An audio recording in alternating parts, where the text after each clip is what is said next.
One morning, in the middle of rush hour, everything just stopped.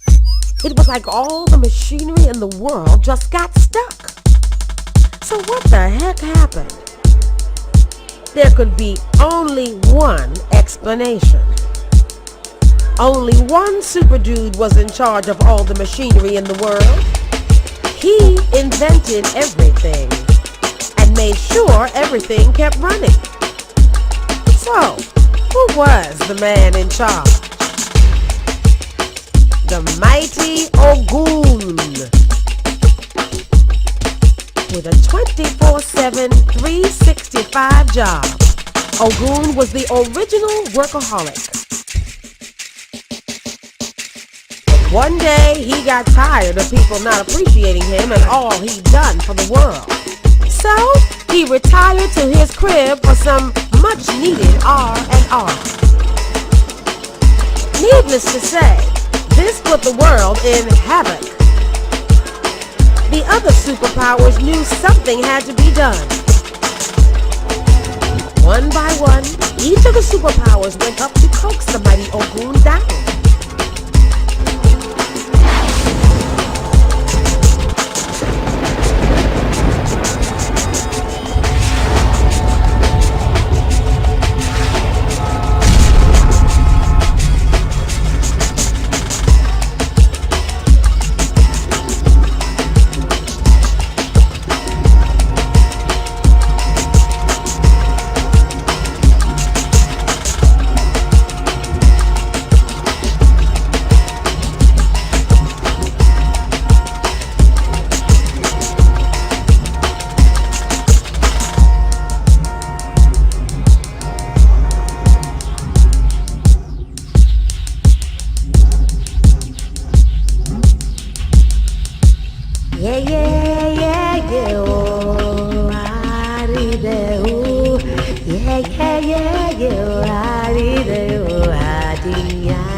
Africans not because we were born in Africa. We're Africans because Africa was born in us.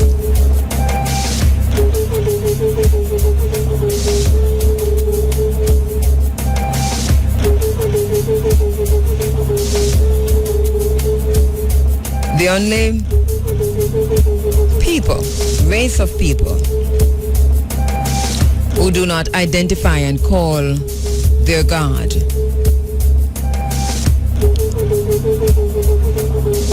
in their own tongue, their own language, are the African people.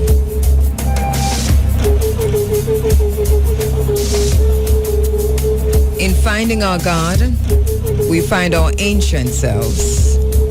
We find ourselves.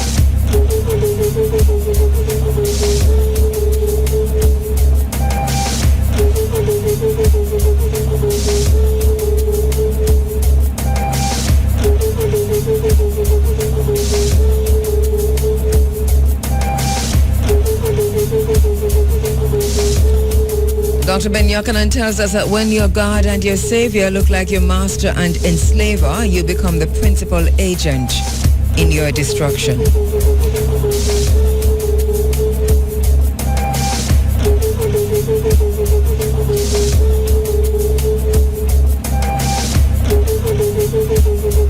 So as we continue to break the cycle of mental control,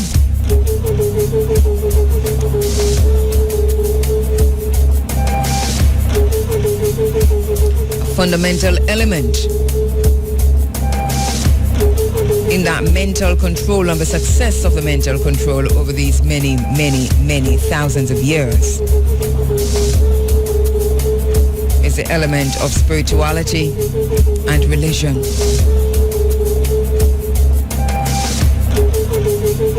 So the idea is to go back, to go forward, because it is all a cycle. So to go forward to becoming God again, raising ourselves up again with knowledge of ourselves.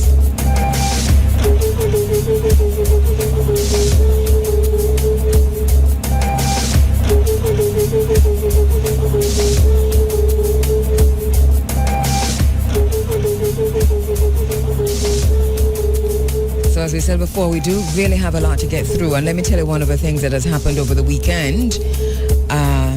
Very, very good news coming out of the Public Defender's Office. Long overdue, well overdue. Two public defenders, three public defenders before. Well, at least two, because we had Hamilton, Witter, and Makolo. All right. So three public defenders before, I think, have indicated that they were looking at the Coral Gardens massacre with a view to assisting in the process of justice for the survivors and their children and their families of the Coral Gardens massacre. Justice in the form of an apology, justice in the form of other recommendations, and now reparations, justice in the form of reparations. But now we've seen the new public defender, Arlene Harrison Henry, has now on Friday actually published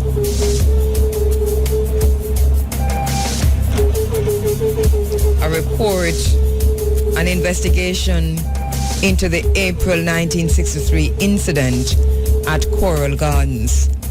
Published the findings and also the recommendations, 75 pages, I think.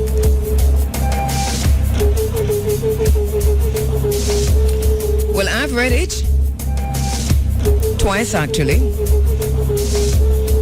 and I must congratulate the public defender on the work that she has done since she has taken office. It is commendable. It is commendable and worthy of acknowledgement.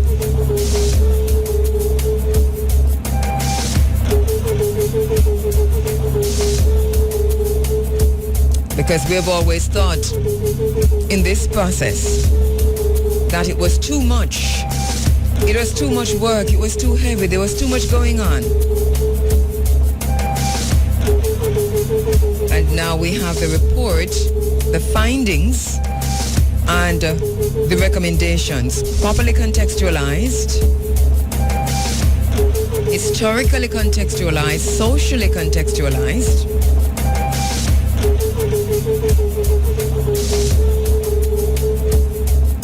and contextualized within a socio-economic perspective also. So this is a must read. It is on the IRFM website. So go to irfm.net. I'm told it's on the IRFM website. Or check the Public Defender's website. But this is a must read. Whether you're a Rastafarian, whether you're a student, whether you're a Jamaican, whether you're an African Jamaican, whether you're an African, this is a must read because it puts neatly in perspective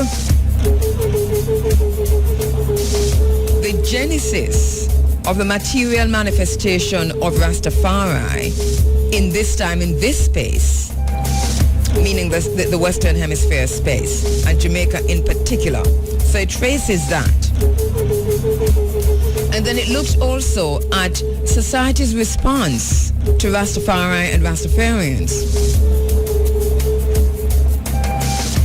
And trace that in simple language over a period from the 1930s. As a matter of fact, I think the first date referenced in the report is around 1913. I think a reference to ganja. So it is a historical document in its own right, encapsulating and making very concise, tracing the development and the liberty, the progress in simple language and in just 75 pages, because that also includes the findings and the recommendations.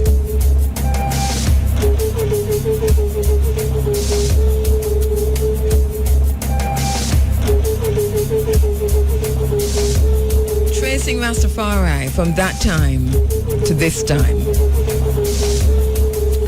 And then to look at Coral Gardens, looking at the different narratives about what happened at Coral Gardens, how it started, what possibly led to that.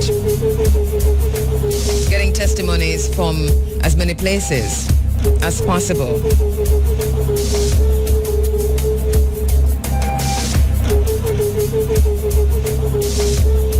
And then to come forward to the findings and to the recommendations.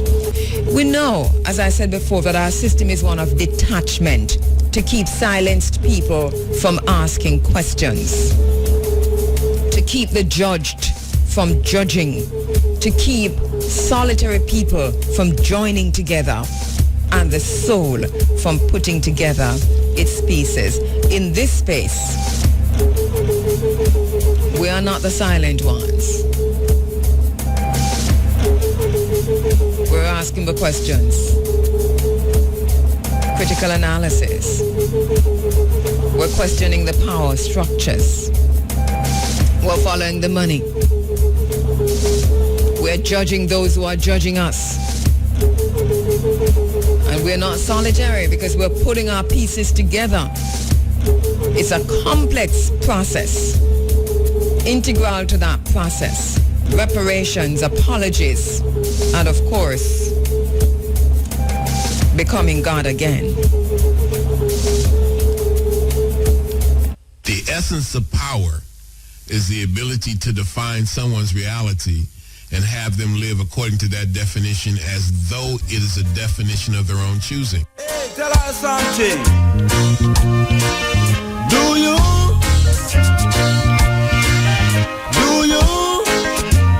I'd like to know. Do you remember Coral Garden incident? Yes, not you remember. Not you couldn't even walk against Babylon fence, no. Yes, not you remember. As out of nowhere, a soldier and police getting on like hooligans on TV. Yes, not you remember, not you just can't forget. Oh, no. If we make a fuss, they treat us like uncles. Yes, not you remember. Beg for pardon, we treat like William Gordon. Yes, not you remember. Run to the noble, we treat like Paul Bogle. Yes, Yes, not to remember, not to just can't forget. Oh no, no, no, no. Do you? Do you? I'd like to know.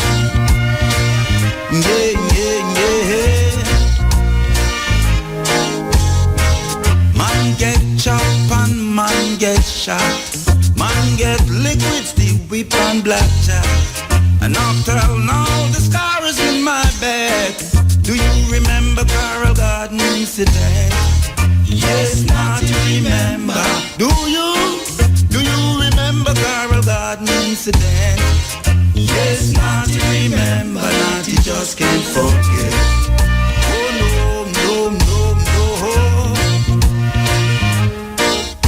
If we run to mama, we have to stay on the cellar. And we have to use comb and razors. And we have to pretend we don't know that. Do you remember Carol Garden incident? Yes, not to remember. Holy Thursday, Good Friday, 1963. Now Bad Friday, in the memories of Rastafarians all across the world. One of the greatest massacres to happen on the land here in Jamaica. The state against the people since independence. Do you remember Carol Garden incident? Yes, not to remember. 1963 to 2015, at the end of 2015.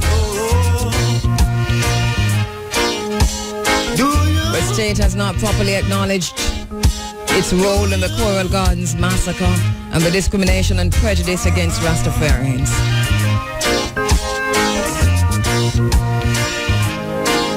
But now the public defender has published her report after her investigation, which started in April 2011. We'll be talking to her later. In the meantime, though, the following is a rebroadcast of a program that I did on this program, in this space, in this forum, Running African, in 2004, April 11, 2004. The discussion this morning, the Coral Gardens massacre, the Rastafari movement today and the way forward. We're joined in the studio by some of the brethren who were actually part of the Coral Gardens experience. They were there on the ground, and from them going to be finding out what exactly happened in their own words at Coral Gardens 1963. Junior Manning live with me in the studio. I wasn't there, were you, Junior? You were just about, you know, you weren't even born yet, were you? Baby. All right, I hear you. Let me get your mic on. All right, also in the studio with me, Bongo Isaacs, a part of the Coral Gardens experience. Sister Mina also in the studio with me this morning. Sister Mina, Bongo Isaacs, welcome to Running African. Good to have you with us. Give thanks. All right. I'm going to start with you, Bongo Isaacs, and from your own experience, I want you to put into words what happened.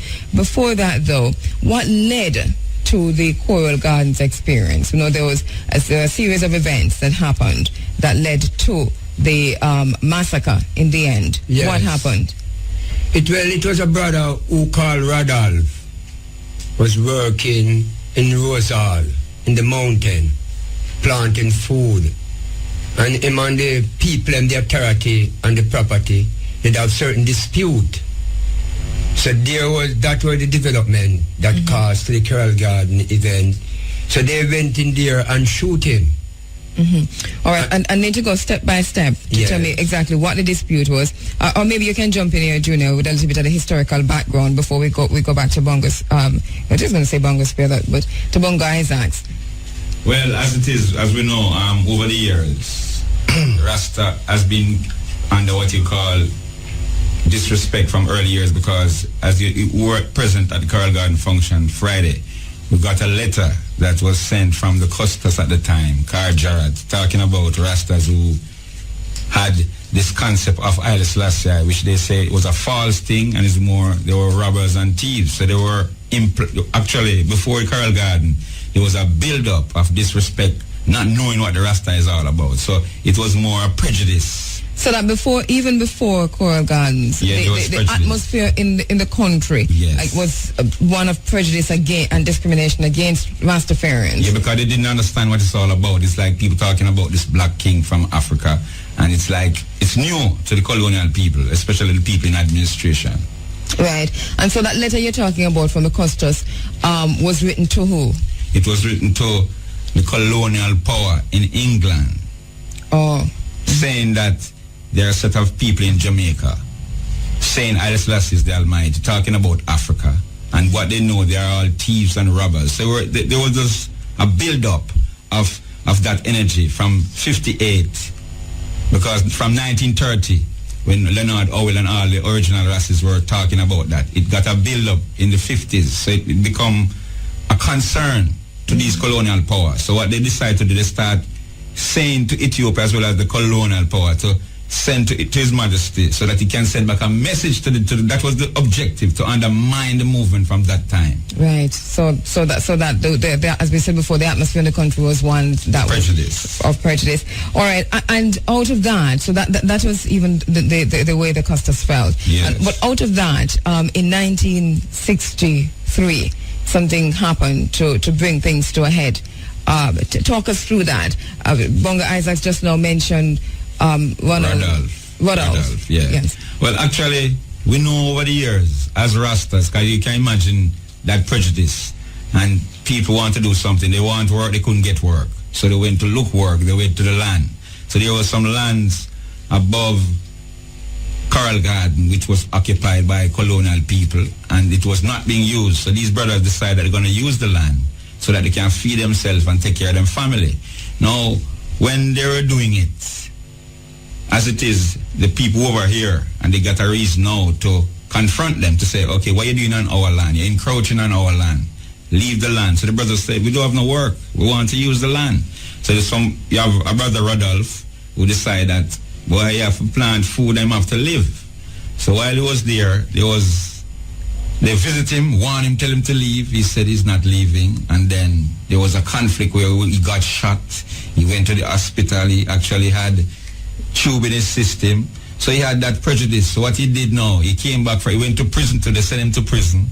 And he came back and he had that grudge and vengeance, and he went back and to the same spot, and they came back for him, and he decided he's gonna die. So it's all about reaction and action to reaction.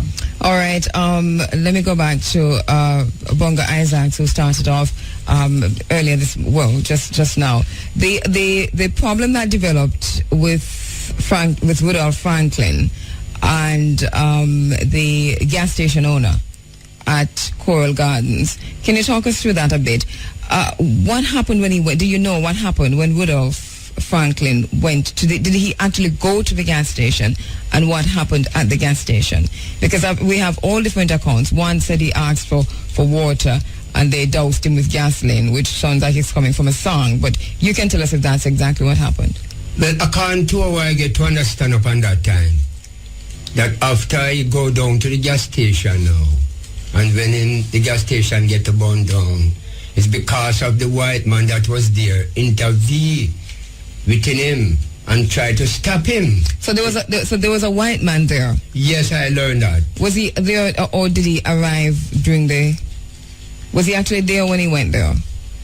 Well, I learned that his car was there, but it's when the gas station, like Rodolph and his man, did set the gas station on fire, and the white man was speaking to them, and it caused there now that Rodolph attacked him, and his man, according to what I learned, and the white man now dead in that back lot there. How many people died at the gas station or during that time? Well, I learned that it was only the one man that died at the gas station, but within what went gone, I learned that it's around 4 to 5 police that were died. Hey, tell us something. Do you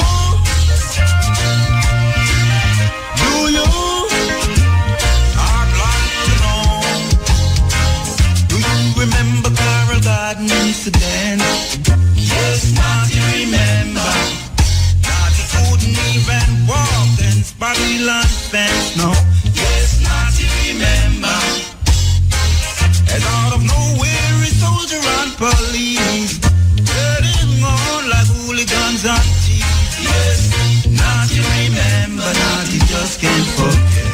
Son of Jallo is there.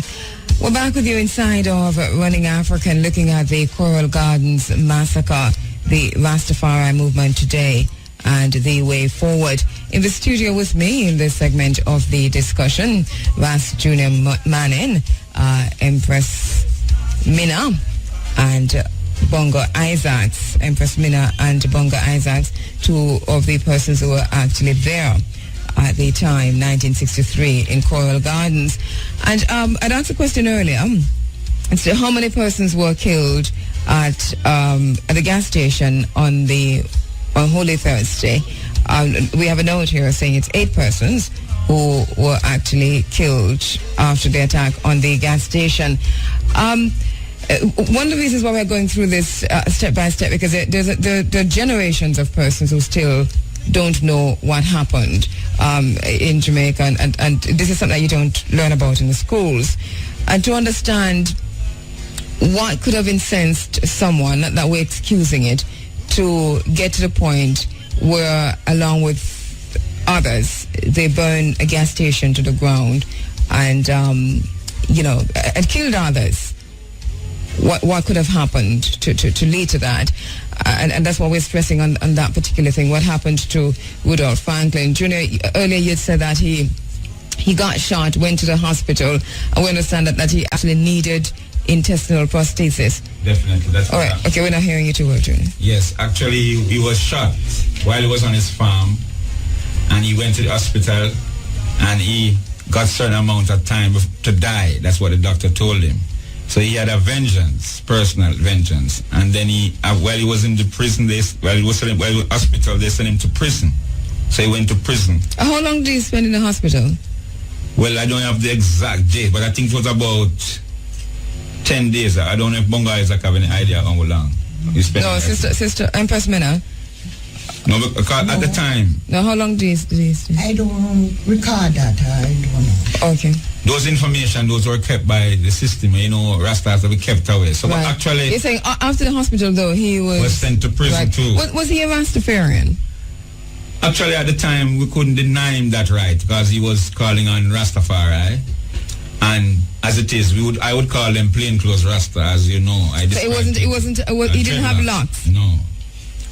But he was a Rastafarian? Yes. All right. And so that he, finally went, burnt the gas station down, persons were killed. Hide nothing from the masses of the people. Tell no lies. Expose lies whenever they are told. Mask no difficulties, mistakes, failures. Claim no easy victory. All right, take us from there now. Bongo Isaacs and Sister Mina. Let me go to Sister Mina, Empress Mina. Just come forward a bit first, please. So what happened after that? Well, after that now, it was on the Thursday when we said I'm brethren to go into the town to get some flour for we was going to bake and thing. Then afterward, we see a batch of police come with the brethren and come into the camp and him burst off the door them and thing and take out the Rastaman them and carry them go in the middle of the yard and put them down on their face. And afterward, I stand up there looking at them and I hear one of the police said to them, say, let us kill them all off. And I hear the inspector man said, no. Well, them take them up and hold each and every one, hold one another in their trousers. And they say, must go to the jeep. After going along, I come through the back door. When I hear one of the police was at the back and said to me, you go on too. He said, where? Go to the jeep.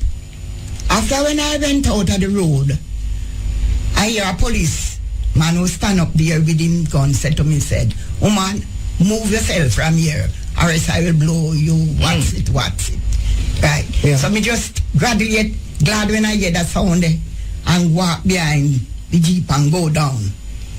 They carry them to the station. After then, now, we need to find out to get some bill for the brethren, them and thing.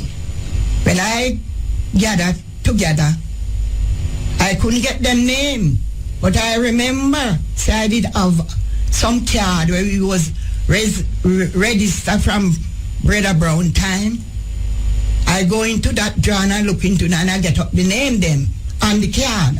And when I go down to the station now, in Montego Bay, them say those brethren is not there. I asked them, said, then where could they be?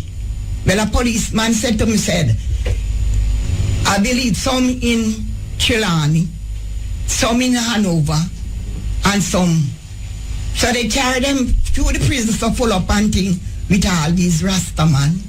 They carry them, take 2 into this prison, from out of the group, and then take 2. And I saw them go around with them. Well, I did have a very difficult time in getting them bail. I have to go from one prison to the other.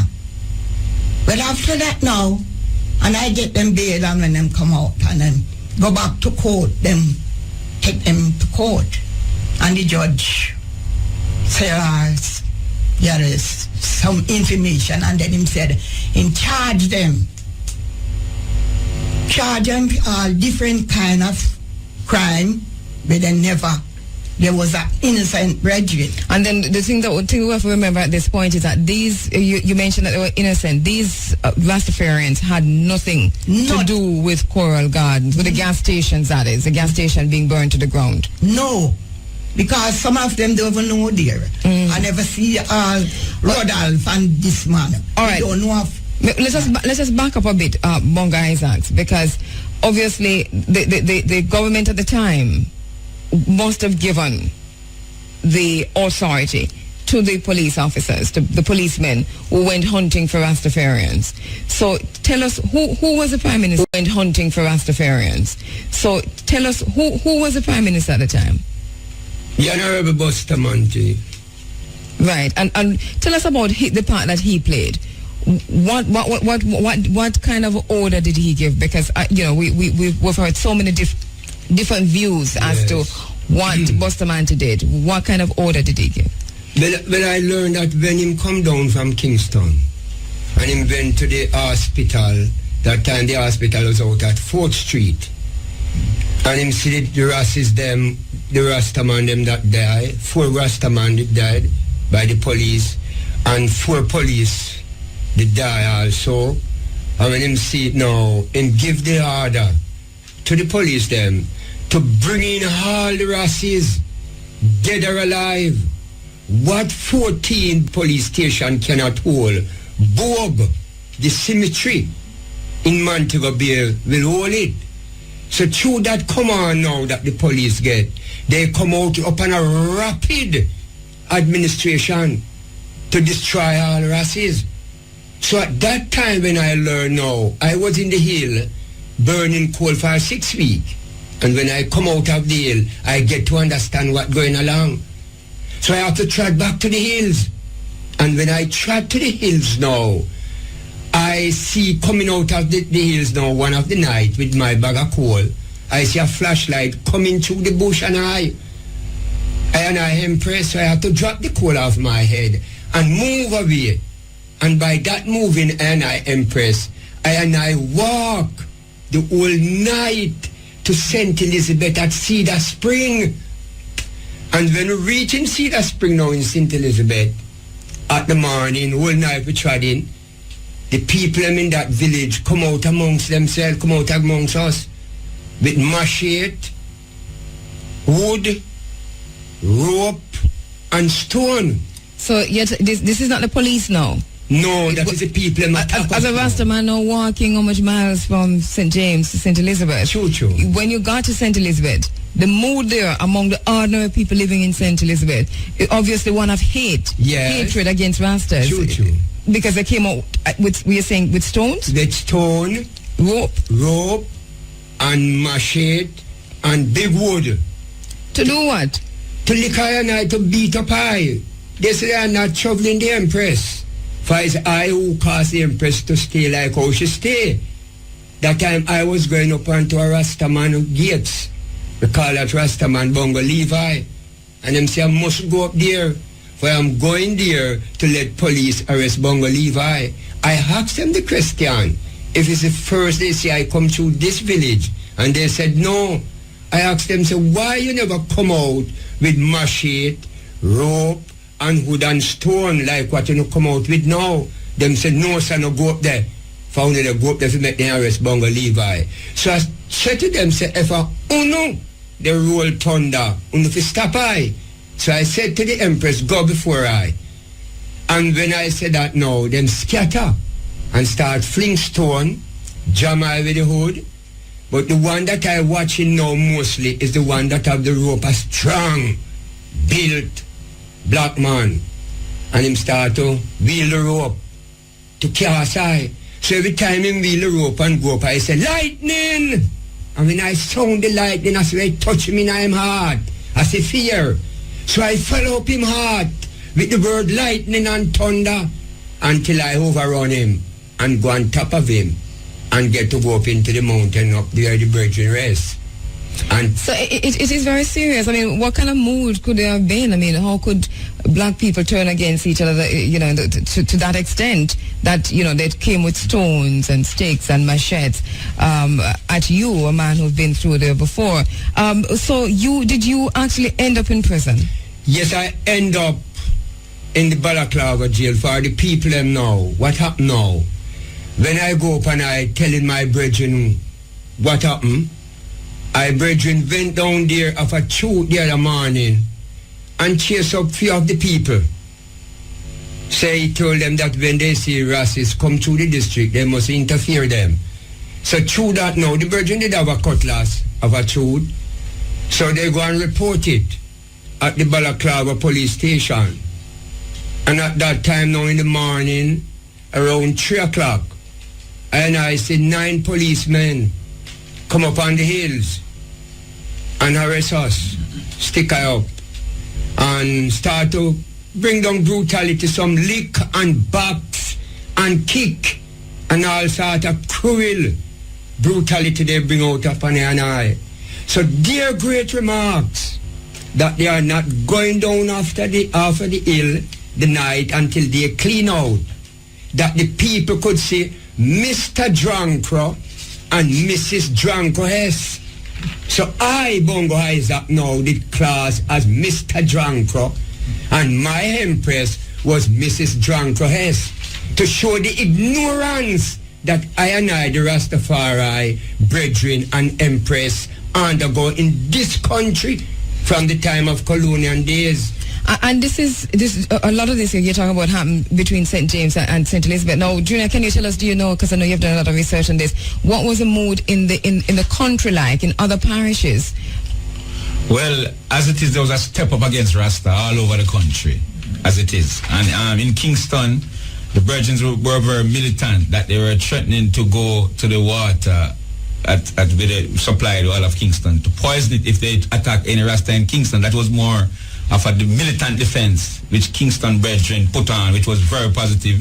That much didn't go on in Kingston, but the rest of the country, like in the countries, Westmoreland, Hanover, Trelawney, all those brethren there suffer great tribulation. A lot of them went to jail and they have to try to shave them face or trim off them dread. If you have a beard, you get rid of it, and you have to be hiding. They have to go to the hills. So everybody was in fear, just looking like a bongo man, having on beard and dreadlocks. So it was more a direct attack on every Rasta everywhere. But the Kingston brethren put up the most, what you call, good defense of telling them that we are not concerned about what happened there, judge us according to what we do, which was very good. Spanish Town went through it to Clarion, everywhere. There's report that brethren got locked up in every parishes. Brethren went to prison after, for no case pertaining to Coral Garden. And as far as you can recall, Empress Minna, I know you were very busy, you know, identifying the Rastafarians who were in prison, trying to bail them, you know, getting them out and so on. What was the government saying during all of this? They never make no response more than them said. that them have to pay for what they have done to the policeman. So all Rastas had to pay? Yes. As long as you're a Rastafarian? As long as you're a Rastafarian. Bonga Isaacs, what you talk about the treatment in prison. Do you have any idea about how many Rastas at the end of a day actually went to prison? Well, from our community in Granville, I thought it's around 20 brethren in Granville district, adjoining Montego Bay, who went to prison. And that's just one district? Yes, just one district. And any idea the numbers overall, Junior? Well, as it is, when we check the numbers, right now it's numberless, as it is, as we know. But in terms of Montego Bay area, we could say that if Hanover was filled, St. James was filled, and Trelawney was filled, you're talking about jails. all the jails that was in that parish were filled. And you're talking about a lot of jails. So at least 500 brethren just in that segment, that parish alone was locked up.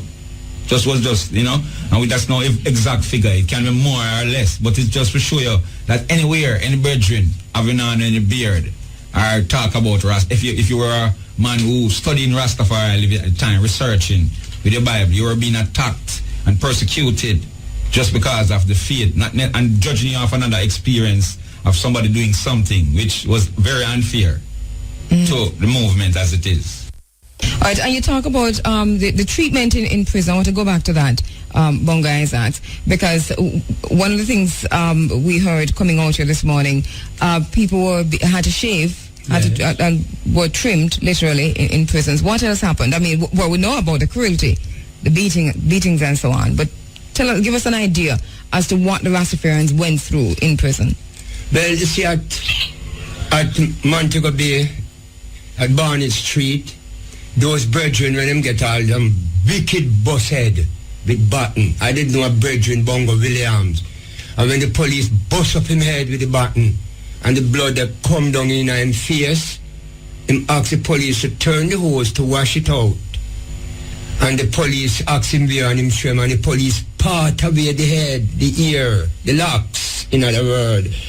And boom, with one of the riot button in it, and the blood spew up there. And lick him down and him drop on him back. And him turn on the big hose. Not no little water hose. The big hose, like what the fire brigade man use on the fire truck. And the brethren them when them call for water for drink. It's so they hang the brethren them in Barnett Street police station. Brutal. Angle worse than animal. Because we as Rasta and them say we kill police or Rasta for dead. See? Where this experience that we experience, enough of us as Rastafari brethren never knew what was going along. But automatically we come up on the judgment. And as Rasta all over, we pay for the price. For it was serious brutality that happened to Rasta, especially in Montego Bay. Well, when I tried to Balaclava, lock up in St. Elizabeth, and they remove I from Balaclava jail down to Black River jail now. And I spent 7 days in Black River jail and I Empress.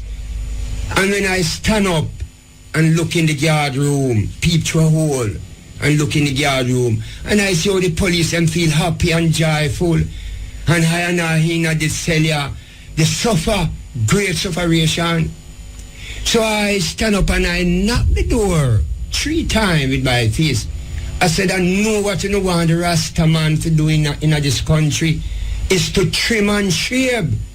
But if you don't provoke the Rasta man to trim and shave, it shall be judgment. And after that, the surgeon is a young chap.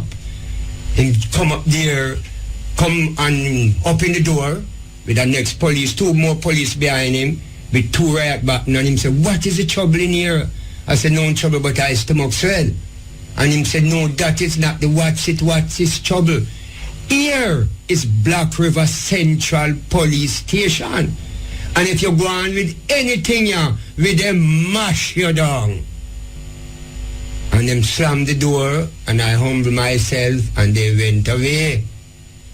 And I stand against the door, and I give thanks to Rastafari for his divine protection. in humbleness, and they go to their place of abode. Well, just to add to some of the things that I've met a lot of ancient brothers and sisters who suffer in pain because of the Coral Garden incident now. Some of them died after, not necessarily the same time at Coral Garden, because of the aggression. There was brothers who lost their fingernail, finger, toe. Bayonets juke them. So police and soldier bayonets juke them. They have cuts where they can prove, show you exactly where they were brutalized. So it was more of a similar crucifixion of Christ. And it happened the similar time of where the world is celebrating the crucifixion of Christ, you know? Yeah, and we need to reiterate that April 11, of course, at that time it was Good Friday. Yes. That day was Good Friday. Yes. We look at the treatment of Rastafarians in prison, and Empress Minna is here as one of the mothers who went out, you know, trying to protect Rastafarians who were being brutalized by the system. Talk to us, Empress Minna, about the other women. What were the mothers going through, and the daughters and the wives of these Rastafarians at that time? Yes, they was going about through great tribulation. For there was mourning, don't know what to do, where to go, because they themselves was hiding within themselves, so well, them would come back and take them. So the children were suffering and the wives were suffering. Well, as to me, to have the faith firm of Rastafari, and I trust in him, I say I have to stand up and see that all my brethren them get bail and come outside. Were other women doing that at the time? I suppose. No, it was only me, one from Granville. Up and down at the different... Up and down, yes. And my little stepdaughter. So what about the women? What about the women whose husbands were in the prisons? Yes. After the day of trial, they all come down to the courthouse. You know. So were they afraid? They was afraid, but they don't know what. Because they too were Rastafarians. Yes. They were hiding. Mm-hmm. They don't want to be aggressive. They were trying to save themselves. I know Empress Enid is not here, but I know that she's been here before, and she talked to us when she was here before. And I heard her at in Montego Bay on Friday night at Sam Sharp Square, talking again about having to hide. Her husband in the mattress. Wrap her husband in the mattress and lean it up on the wall. Because the police were going house to house. They were doing that as long as they know that Rasta was there. House to house search. And there were camps at the time which brethren gather. So they were going at central places, but they know a brethren live in the different areas where they visit. I want to talk, the last time you were here, Junior, and every time we talk about Coral Gardens, I ask this question and we keep asking it. What about reparations for those who, and their families, who went through that kind of a massacre, that kind of a brutality? I heard Bongo Spear on Friday night calling it a genocide, which is a word that we really should adopt as far as Coral Gardens is concerned. What of reparations? Well, as it is now, in order for certain things to be done, we need to get the factual things. And some of these same brothers gone, but what we might have to do is document. We need to document. Bongo Isaacs is right here. Yeah, we have to document some of these facts, as well as some of the family, like Sister Minna and our other sisters who still living, to tell us some of the things that happen, so we can have them in black and white. Because in order to get these agitation that we're calling for, we need to put them in black and white as it is, because the system doesn't go with just words. It have to be in black and white and organization. So as it is now, with the status that we have, which Bongo Spears achieved over the years in the United Nations Human Rights section, I think we might have to approach it, documenting these things and present it to the UN for these, so to let the UN ratify, to see that it was really a genocide. So we need to do some documentation of these atrocities, put them in black and white, as well as whatever information we can get from the system or out of the system. The reports that come out of the newspapers too, and put together a document. So we need to put together a document, but as it is, as you know, over the years, brothers were still doing the same work of highlighting it. But I think we have to set up a committee. And a lot of that is on tape, but a lot of it, you know, every year there's. And you have people who are serious investigators within the Rastafarian movement, so that I think it's about time, and every once a year around this time we ask a question and then we leave it, you know, but we're going to be appealing to persons, they're lawyers within the Rastafarian movement, investigators, journalists, and others, who I'm quite sure can all come together. And as you talk about documenting this, if that is what is needed, start somewhere doing that. Brothers there are persons who died. You see, we're saying this because there are Rastafarians who died in prison and as a result of being brutalized by police officers. Definitely. But we have what of their families? They're talking about innocent Rastafarians. And we're talking about just 41 years ago. You know, it's just the other day. Yes. And there are some brothers who's doing some groundwork as it is, as I speak now, over the years. We have Ras Alric, who was more or less very in touch with what was happening at the time. I think he has some good research ready available. We have some other brothers who putting things together still. It's just that we need to just put everything together in one package and then present this to the UN as it is. Because as it is, we have that status and it's not being used properly. And there are, out of that, because it was the JLP government that was in at the time, it was Bustamante and so on. And we don't even have to go party, because if government does something, you know, regardless of what party. So that I still see the need, and I said this many years ago, and every year that we talk about Coral Gardens, for an apology from the Jamaican government to Rastafarians in Jamaica for Coral Gardens. Definitely. And you know, when I asked the last time, there was somebody who said that they didn't need an apology, but I think that we need an apology from the government of Jamaica. There is, out of that, I understand, the government that was in time, persons still alive. Definitely. We have a lot of these people around still. And, you know, the police high command need to apologize. Well, as you know, we have to be more agitative. We have to get more aggressive demanding these things, because if we just say it as they say and just leave it, we have to put some things in place, follow up. So I think it's calling on the movement, all the brothers, the active brothers, to get active, and let's put the agitation for our rights in place. All right, Empress Mina Bongo Isaacs, thank you very much for coming in and talking with us this morning, making the early journey from west to north. Thank you very much for being here in the studio. That was in 2004. In 2015, the Public Defender of Jamaica, Arlene Harrison Henry, has published her report, an investigation into the April 1963 incident at Coral Gardens, findings and recommendations. She's also calling on the government to apologize.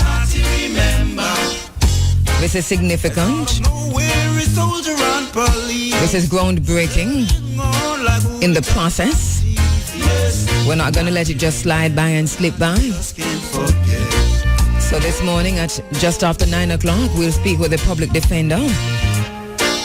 We'll hear some more from her on her findings and her recommendations. The report is available. 75 pages. When we come back, so I spoke with Empress Enid and Ras Aya in the early 1990s, and they also gave their testimonies. They also talked about what happened, their own experiences as a state oversaw a massacre. Genocide was the aim against Rastafari in Jamaica. I hate to come on microphone and to say this, but for me it is getting out of hand. You know, when we got here this morning, all the phone lines were working properly. Last week when we got here, it was the very same thing. All the phone lines were working quite well in terms of making international calls. By the time we announced Professor James Smalls, my personal phone, nobody else's, but my own personal phone, literally just shut down. I couldn't make a call, take your tweets or anything, social media. Neither could we call Professor James Smalls. Now, we're having a very similar problem this morning, and this is not coincidence now, because for me, I just stop at one time. So we called him this morning, spoke to him. Now, the Digicel line is refusing to make that call, and the other lines are just refusing to make that call to Professor James Smalls. Now, we're not saying that we're not going to have him, because we're going to keep trying. But we have to say this publicly, because for me, call me what you will, conspiracy theorists, underline that this morning. We're in search of our God, and we aim to speak with Professor James Smalls. So Digicel, we're not able to make that call. The essence of power is the ability to define someone's reality and have them live according to that definition as though it is a definition of their own choosing. You know, IRFM started broadcasting in August 1990, August 1, 1990. Test transmission started in July, 25 years ago. Soon after that, and before I came to IRFM, I didn't know anything about the Coral Gardens massacre. Let me just say that. But soon after that, in doing this program, in hosting this program, I had a call from Rastafarians who said to me, let us have a look at this. Among those who called in the early days was Junior Manning. And then later on, we heard when the book was published, Book of Memory by Michael Kulka, we even stepped that up, and that book was published much later on. All right, sorry, say that again. I'm not getting. All right, so we're going to take now Empress. All right, we're going to take Empress Enid and Ras Aya.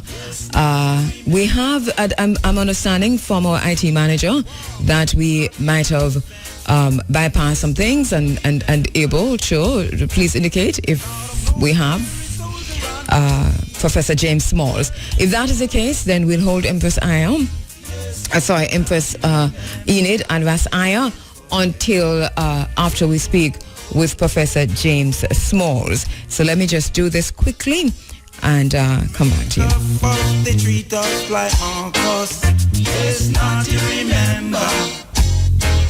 Beg for pardon, we treat like William God. All right, usually our introductions are much different, but because we're having these issues with our telephone lines, we're going to go straight to the phone lines, where we understand that standing by is Professor James Small. Professor Small, are you there? Yes, ma'am. I'm here. Thank you so much for your patience. Very happy to have you online. My pleasure. You know, I just talked about conspiracy theories because, you know, it happened last week and it was just about to happen again this week, and I would have none of it. So we're very happy that we have you on as we go in search of our God and looking specifically at African spiritual systems and the ancient Kemetic mystery system, the Egyptian mystery system. But I want to start, Professor Small, by looking at spirituality and religion, because this is something that you've spent a lot of time on teaching. And African spirituality in particular. Let us start there. Well, we have to make sure we're clear what spirituality is. And to me, from what I've learned through studying different African scholars and just training myself in Africa, spirituality is a person's understanding of, comprehension of, and fully involved in their reality. You know, in Africa, when we talk about spirituality, we are talking about the African's relationship to the rest of nature and his involvement in that relationship and his understanding of that relationship. And then when we talk about religion, Religion isn't an opposite of spirituality. It is a tool of spirituality. But religion involves your belief in something, your rituals, your ceremonies, and you create rituals and ceremonies as teaching tools to teach concepts, ideas, and principles that are too vast to write down in a book. And those are the concepts and ideas about your relationship to the rest of nature and the cosmos. And just before we get to and that's what we're talking about. Right. And when we say African spirituality, is that narrowing this down, constricting it, putting it in a box, or does it help even those of us who are among our community who are going through psychic trauma? It doesn't narrow it down. It actually defines it. The Africans have a worldview, have a way of looking at the rest of the world that is peculiar to Africans. And that worldview arises out of the African understanding of his own beingness and the relationship and the interrelationship of that being to the rest of nature. What is our relationship to plants? What is our relationship to animals? What is our relationship to the air we breathe? What is our relationship to the light energy that comes from the stars and all of the other planets that bombard us every day? Right now, you and I, we're on a radio by telephone with no wires. So this sound is passing through the air. But it's real. And so the Africans understood that a thought could pass through the air. That energy from a bumblebee, that energy from an herb, and energy from a tree, energy from the water is constantly interacting with each other, including us. Now, how do you understand the kind of interaction you need to have with the rest of the energy that emanates from the rest of the things in nature? And how do you determine what is healing? How do you determine what is harmful? You build a relationship. That relationship, which should be called sacred science, is what we call African spirituality. And to go back to the point you made that religion is a tool of spirituality. Religion is used as a tool to interpret spirituality to oneself. How then do we factor in the different kinds of religion that we see now, Islam, Christianity, and so on, bearing African spirituality in mind? Well, what has happened, people have now confused the tool with the thing. You see, we operate with the tool and forgetting why the tool was created. And so the tool doesn't work unless you know its purpose and its intent. And so religion now has become rituals, but the rituals is not explaining what the metaphor is. For instance, if you take the story of Jesus Christ, we can go back in history, and every society have a Savior that is crucified in some form or another, and that is risen. Every society, from Mesoamerican, if you read the book, The Popol Vuh, which is from Peru, which is pre-Columbia, they have a story of a virgin mother birth and a child that becomes God. If you go back to ancient Egypt, they have a Set, the virgin mother, who have the child Heru, who is born of Immaculate Conception. And then you have Osar, who is crucified and then is risen again. These features are in every society. Now, what happens is when the people take the metaphor that is used to explain the concept and idea and principle and think the metaphor is reality. And we get lost. What is the principle of the metaphor? All human beings is that Immaculate Conception. All human beings. All human beings have the potential of being what we call the divine. In the Ewe language of Africa, the Ewe are people who live in Togo, and they live in the Volta region of Ghana, which borders onto Togo. And their word for God is Sobe Lisa, that God is the totality of creation itself, and that all things that exist as an expression of an aspect of that divineness. Mm-hmm. And God is not a person in any African context. God is beyond knowability. No one knows God, because to know something, you have to be able to define it and name it. And so you can't define and name something unless you know its boundaries. And if God had boundaries, it would not be omnipotent, omnipresent, omnipotent, and supreme. Mm-hmm. But what the Africans do understand is that God is the totality of everything, including us. Mm-hmm. And so we are mere expressions of aspect of the divine essence having the human experience. This is where I was going, because I know this is something that I heard you say, and the moment I mm-hmm. heard that, it affected me at many levels, positively of course, that I saw things totally differently, because it was said so simply. And you always did feel that one of the things you said is Africans, black people, that we are the first manifestation of God in human flesh. The first manifestation as human, from that thing which we call God, the totality of everything. When it defined and manifests itself as human, it manifests itself as a black woman.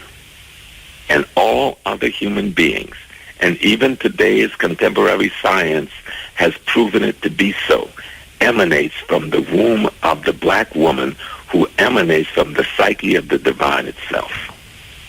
So what are we to make of Adam and Eve? It's a metaphor. The word Adam simply means earth in Hebrew. You see? Mm-hmm. And so Eve is the life force that comes up out of earth. It's a metaphor about nature and the cosmos. And if you just look at the language, it's incredible. You know, Dr. Ben told us that a mystery exists only because you don't know it. Yeah. Once you know a thing, it's not a mystery anymore. Mm-hmm. And the thing that we are calling a mystery is our basic understanding of nature itself. Human beings are made up of over 400 elements, you know. So that without controversy, which is what my father always said to me back in the day when we would question things, without controversy, mm-hmm. great is a mystery of godliness. So that's it's a mystery to those who did not understand and those who wrote that. But one of the things you've said, Professor Small, is that to go back to Christianity and Islam and so on, you point to the fact that these tools of spirituality evolved out of the understanding of spirituality, that they're fragments from the periphery of African spiritual mm-hmm. systems. Can you explain that for us? And we have now confused the tools with spirituality. Religion mm-hmm. is not spirituality. It's the tools. Mm-hmm. You know, if I want to tell the story of redemption, and then I can take the story of a Jacob, and I can write it on a few pages and explain when his brothers, who sells him into slavery out of envy, you know, mm-hmm. at a point, they will redeem themselves when the father, Jacob, sends them in search of the brother.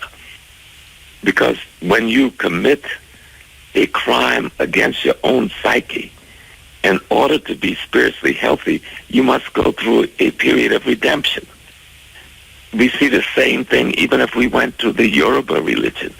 We have people take our African spiritual system and the religious tools we create, and we've limited them to religion. And so we see people talk about the Yoruba religion, but there is no Yoruba religion. There is Ifa, which in Yoruba means the wisdom of nature. And there's Orisha, which in Yoruba means the forces in nature. So what we do is work with the wisdom of nature to guide us on how to use Orisha, the forces in nature. But if you confuse Shango with being a human being, you've lost your way. Shango is the courage within any human being to go through dynamic change, or at least to develop the courage to move towards dynamic change for the better. And in that metaphor of Shango, Shango marries Oya. Oya is the wind. The wind represents change in process. So the courage to change, which we call Shango in the Yoruba system, marries change in process, which we call Oya in the Yoruba system. And then Oya, the female, practiced polyandry. She will now marry Ogun, the god of iron and the god of war, because Ogun represents transformation as a result of change. So the courage to change must marry in the human psyche change in process. Change in process, having gone through the process, must marry transformation in order to cause a dynamic growth in the human spiritual development. But if we don't understand the philosophical, the metaphorical reason for doing these things, we just do rituals for the sake of rituals. Speak truth to the people. To identify the enemy is to free the mind. Free the mind of the people. Speak to the mind of the people. Speak truth. Professor Small, before we continue, why is it important, or do you think it is, to for African people to participate in this kind of experience, whether it's a physical search or a mental search of our African spirituality or our God? It is important to be healthy and to be spiritually healthy. You must also be physiologically healthy. You must be psychologically healthy. You must be intellectually healthy. You know, spirituality is the resulting effect of all of these things. And so for African people who are living in a world as an organism, let me go back and step on a couple of things so that the rest of what I say makes sense. You and I are the sum total of millions of our ancestors, our mother and our father, in depositing a sperm and an egg. They deposited themselves as you and as me, not in you. That sperm and egg that came together, that formed you, was the totality of your mother and father's DNA. Do you understand? Yes. And if we go backwards in time, you will end up to the divinity itself. The very DNA that makes you up emanates from what we call God in the beginning. That's the only place you can end up if you go backwards. So we are God's DNA being expressed in its totality.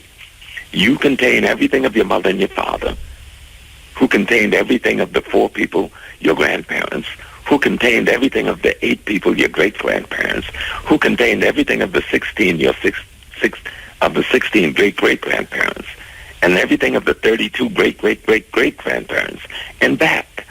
So you are the sum total of all of your ancestors' experiences, memories, feelings, ideas.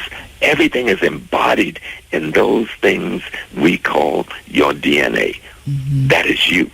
And then now you, with your experience with nature, is building on that and adding to that in terms of its experience in time and space. If you understand that, then you'll understand the importance of knowing history. That you must know the history and the cultural experience of the people out of which you come. Because that very history and those cultural rituals and dance and music and drumming and so forth brings out of your DNA the memory of past lives. Does that make sense to you? It really does make a lot of sense, and so that if one doesn't know that ancestry, if you have been so brutally cut off from yourself, from your people, the DNA, that process you took us through, then who are you? Then you are the product, the mind of your oppressors. And then we end up in our situation that we're in poverty, being oppressed by a minority. Look at Jamaica. The European who colonized us, enslaved us, is a minority, but they still control our Jamaica. Look at us in America. We are nearly 80 million strong, brilliant African peoples that has come from all over the world now, and we are still being oppressed by a people whose culture have not produced anything significant in time and space because we are cut off. Our umbilical cord to our ancestral past have been cut. And the only way to restore that umbilical connection to our spiritual Godhead is to study and learn the history and experiences of the DNA that make up our bodies. Professor, I don't know how better to put Oh, no, it's well said. It is well said and actually does a lot to help us to lay the groundwork to continue the series, which we're getting a lot of pushback on from various sections of the society. Now, I want to go forward. We were talking about tools of spirituality and religion as a tool of spirituality just now. Part of being cut off from ourselves in the way that we have as a result of slavery and colonialism and neocolonialism is obviously Christianity, religion, and what that has done to us as a people. So help us to understand the concept of God and the origin of the concept of God. Is this a Eurocentric concept? Is a white man's concept? No. Yeah. Even what we call Christianity, though we did not call it that, is an African formulation that Europeans took and have recast in their cultural ignorance and gave it back to us. And we are confused because we are trying to see reality through the eyes of our murderers and our rapists.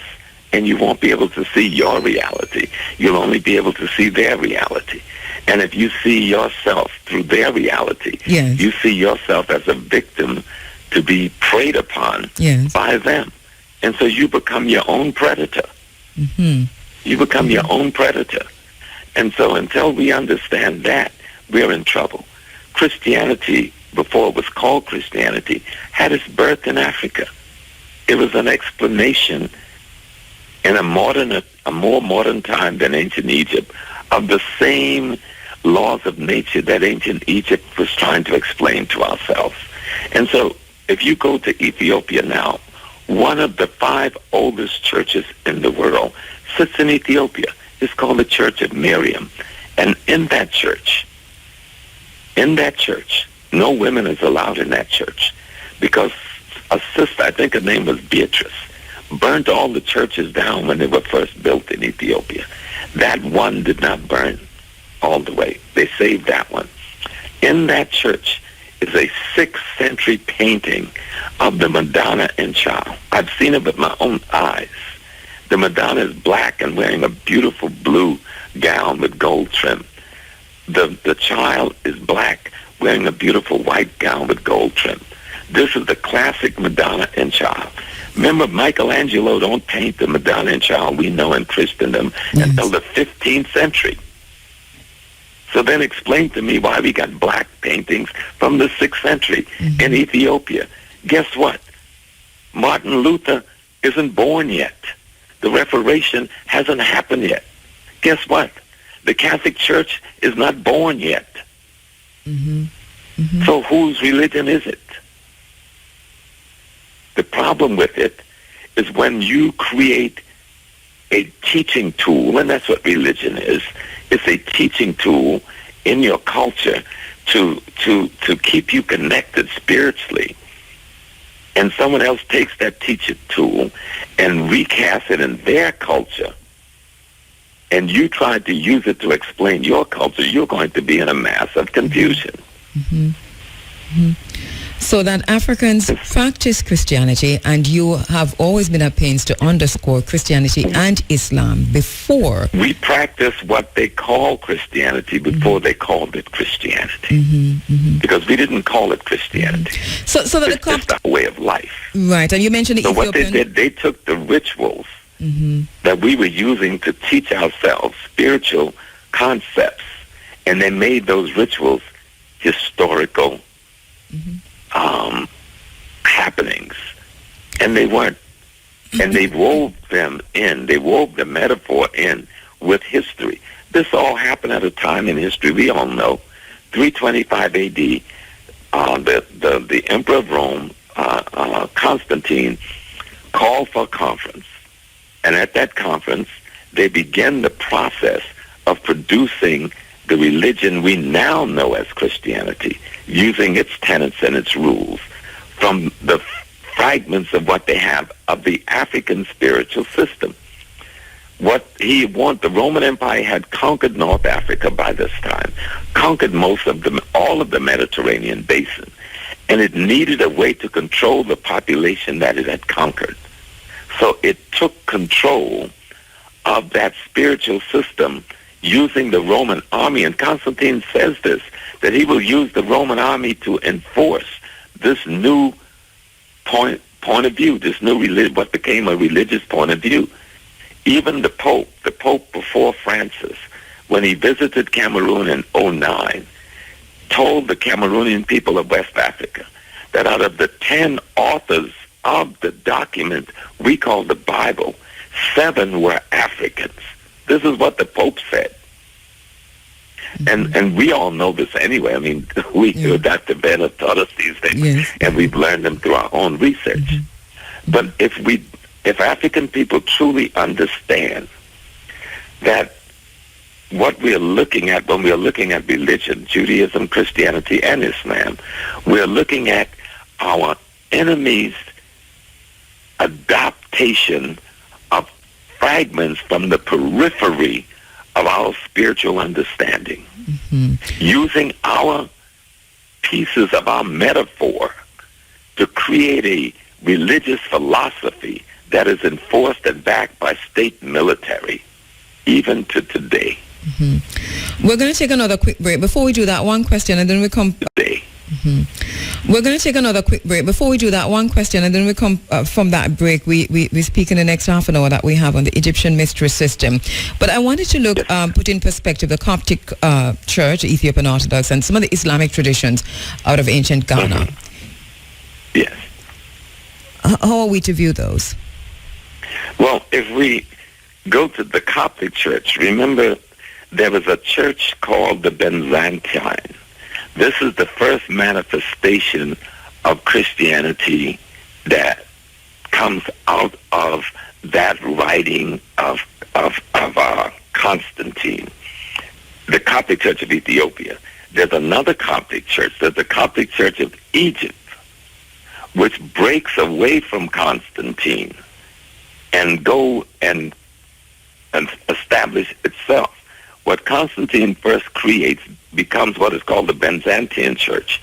Out of the Byzantine Church arises the Ethiopian Church. But Ethiopia begins to interpret it differently because it has all the tenets of its own ancient history. After the fall of the Byzantine Empire to the Roman Empire, Ethiopia then comes under the tutelage of the first church, which is called the Coptic Church of Egypt, started by Arius and his followers, who rebelled in 325 AD against Constantine. Of course, this person, Arius, was murdered in Egypt to keep him from establishing a spiritual perspective that would oppose what Rome was establishing. What Rome establishes finally becomes the Catholic Church. Mm-hmm. And so the Ethiopian church will find its way back to itself as it breaks with the Byzantine church, and it comes under the tutelage of the Egyptian Coptic church until the time of Haile Selassie, before they got full control over their own church. But you remember Egypt, the Egyptian Coptic church is an African phenomena. And if you go to the Coptic Museum, which is some of the oldest painting that depicts the character that we now call Jesus. Remember, there was no J then, because J-Don comes into being until the 16th century as a letter in the English language.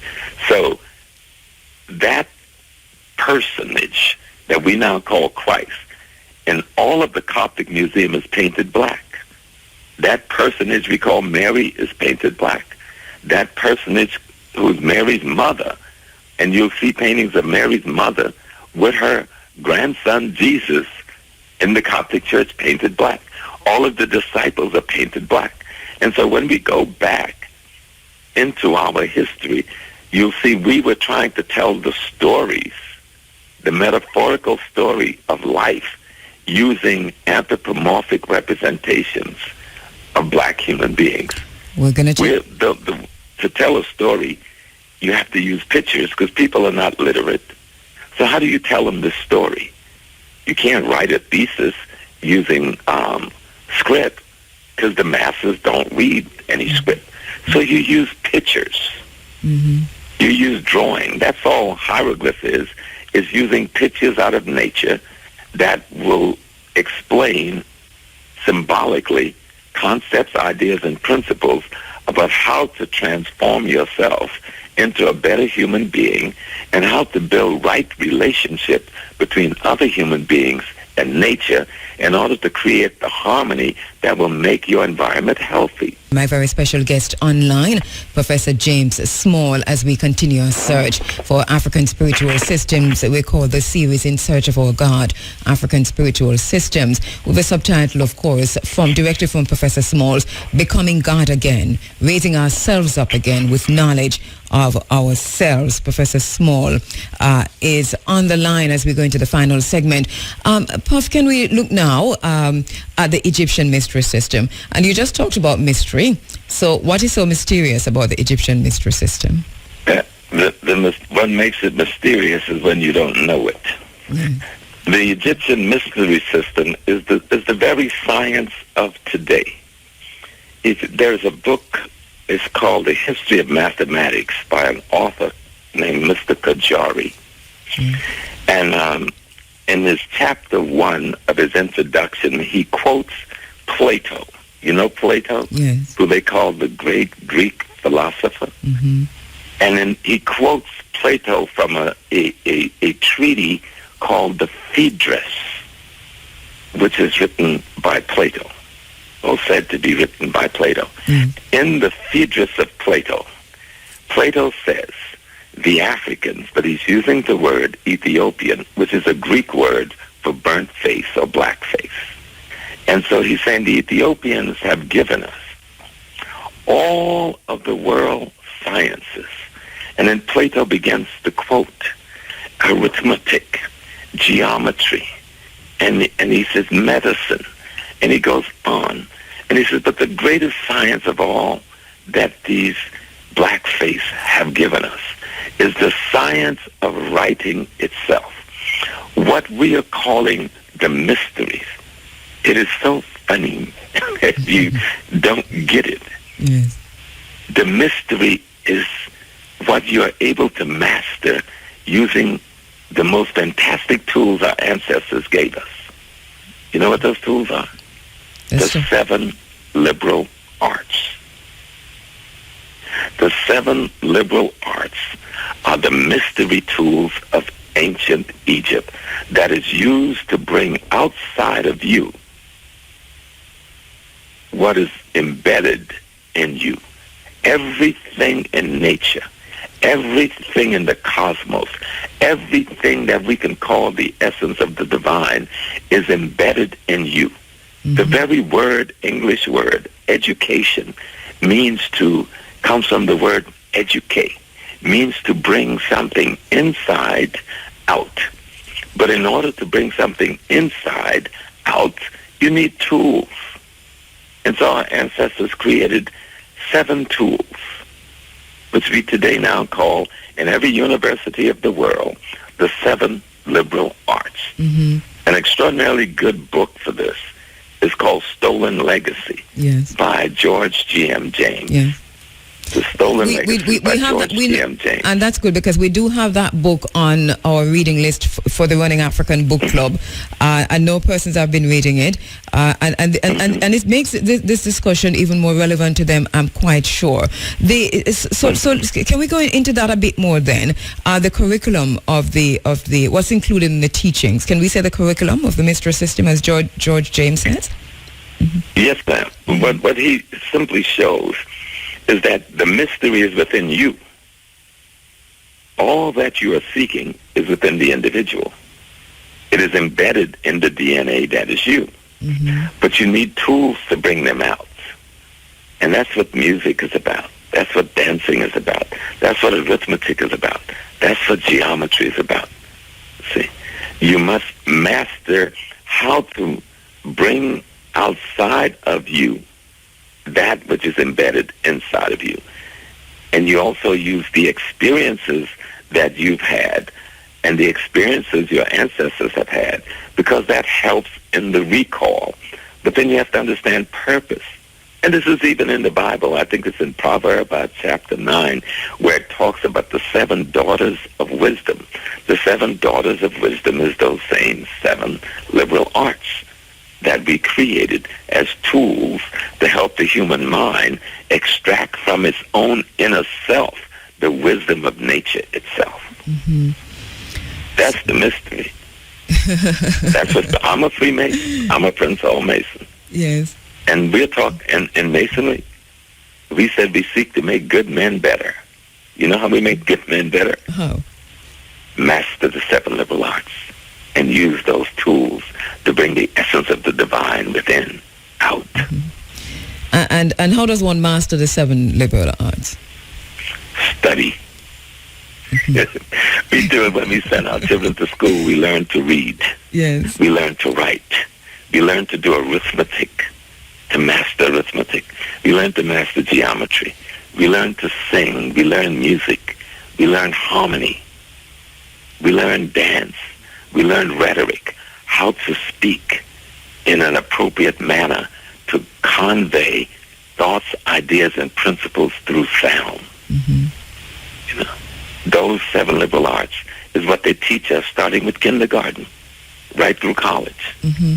But no longer is the emphasis put on mastering the 7 liberal arts. They tried to get you to master what they say, a trade or a tool, but they no longer explain to you that the foundation of your being is those 7 liberal arts created by our ancestors to bring what's inside of you out.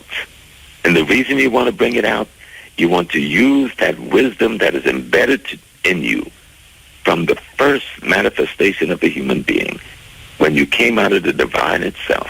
You want to use that wisdom to develop a relationship with everything else around you, human beings, animals, plants, cosmos, in order to create what the ancient Egyptians call Ma'at. Ma'at is symbolized by a woman holding the scales, which we use now in the West and call the scale of justice. But what Ma'at means, to create harmony, balance, reciprocity in how you deal with everything else in nature. Mm-hmm. And how you deal with your own body, your temple. This is where you live.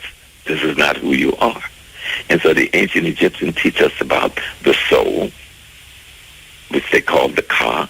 They teach us about the soul, which they call the Ba. They teach us about the spirit, which they call the Ka.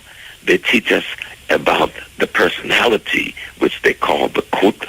And all of these are the 3 parts of the human being that must be developed in order for the human being to live a physiologically healthy life, a psychologically healthy life, a spiritually healthy life, and to help pass that kind of healthiness on to other life forms that it meets, creating the harmony and balance in nature that is healing and healthy.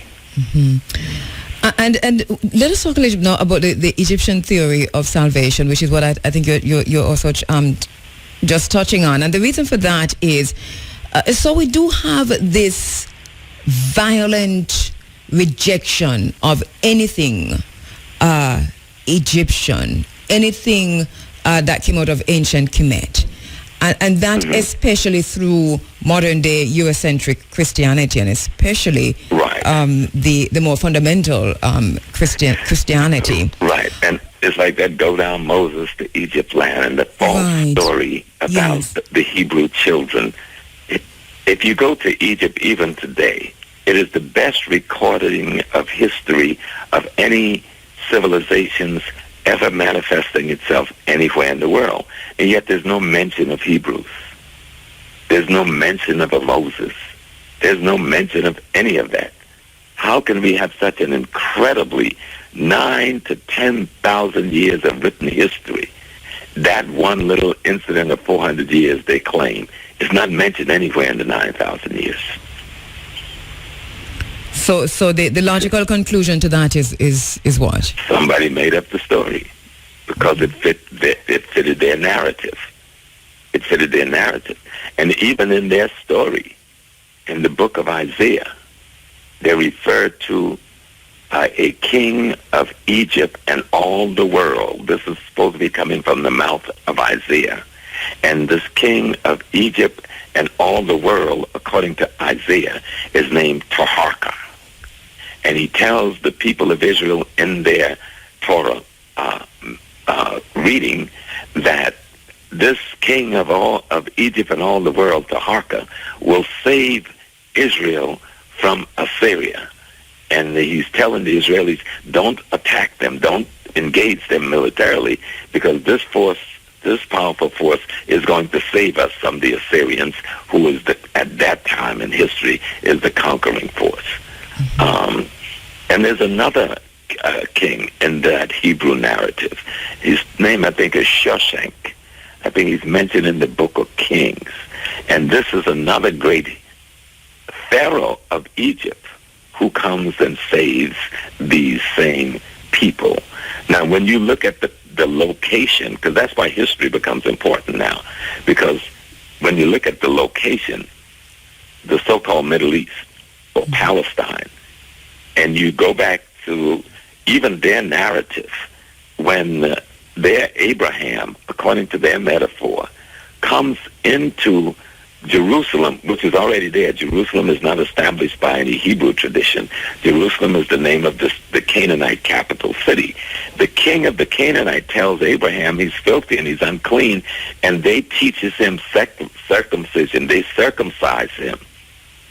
So the tradition of circumcision you will find painted on the walls in ancient Egypt 5,000 years before any Hebrew dating begins. So when we study, and the reason I think people they speak against Egypt so heavily, if you begin to study Egypt, you will see the foundation for Judaism, Christianity, and Islam. You know, I was a Muslim imam for 18 years. A lot of people don't know. When Malcolm X was assassinated, I'm the guy that took over as the imam at 21 years old. Yes. And I went to Mecca in 1975 and made my Hajj. And so I have a good, solid background in that tradition as well. And so when you go back and study ancient Egypt, you know how we make the 5 prayers a day. You will find that certain priests make 5 prayers a day. You know the 3 main positions we go into? The Egyptian prayed in the same 3 main positions. And you know, like we go and make our circuit around our Kaaba. Yes. Well, in ancient Egypt, and we call the Kaaba in Mecca Beitul Allah, the house of God. Well, in Egypt, when your Ba and your Ka comes together, it forms the temple of Amun, the house of God. So when we study our tradition, we'll see that these modern traditions are mere fragments from the periphery of our greater ancient traditions, which we find in Egypt. And anyone who's a Freemason know that we may talk about how we come from England, but all of our symbols and all of our temples are Egyptian. Explain that. There's no Egypt in England. So if our Genesis is England, why is all our temples, the design of our temples, the rituals in our temples, the symbols in our temples is all ancient Egyptian? Professor, This is a thing of coming out of the darkness into the light by studying your history. Professor, we're going pretty fast, and I know you're always available. This is a conversation that we want to continue with you in the coming year. Thank you so much. The importance... you talked about rituals just now, and just before we go into moving forward, the importance of rituals in African spiritual systems, because I think one of the things that even though we have managed to hold on to in various forms in Brazil, in Jamaica, in Cuba, and so on, that we seem to have lost a lot of that. And how have we disconnected, and what part does the lack of rituals in our everyday life play in the disconnection between us and ourselves?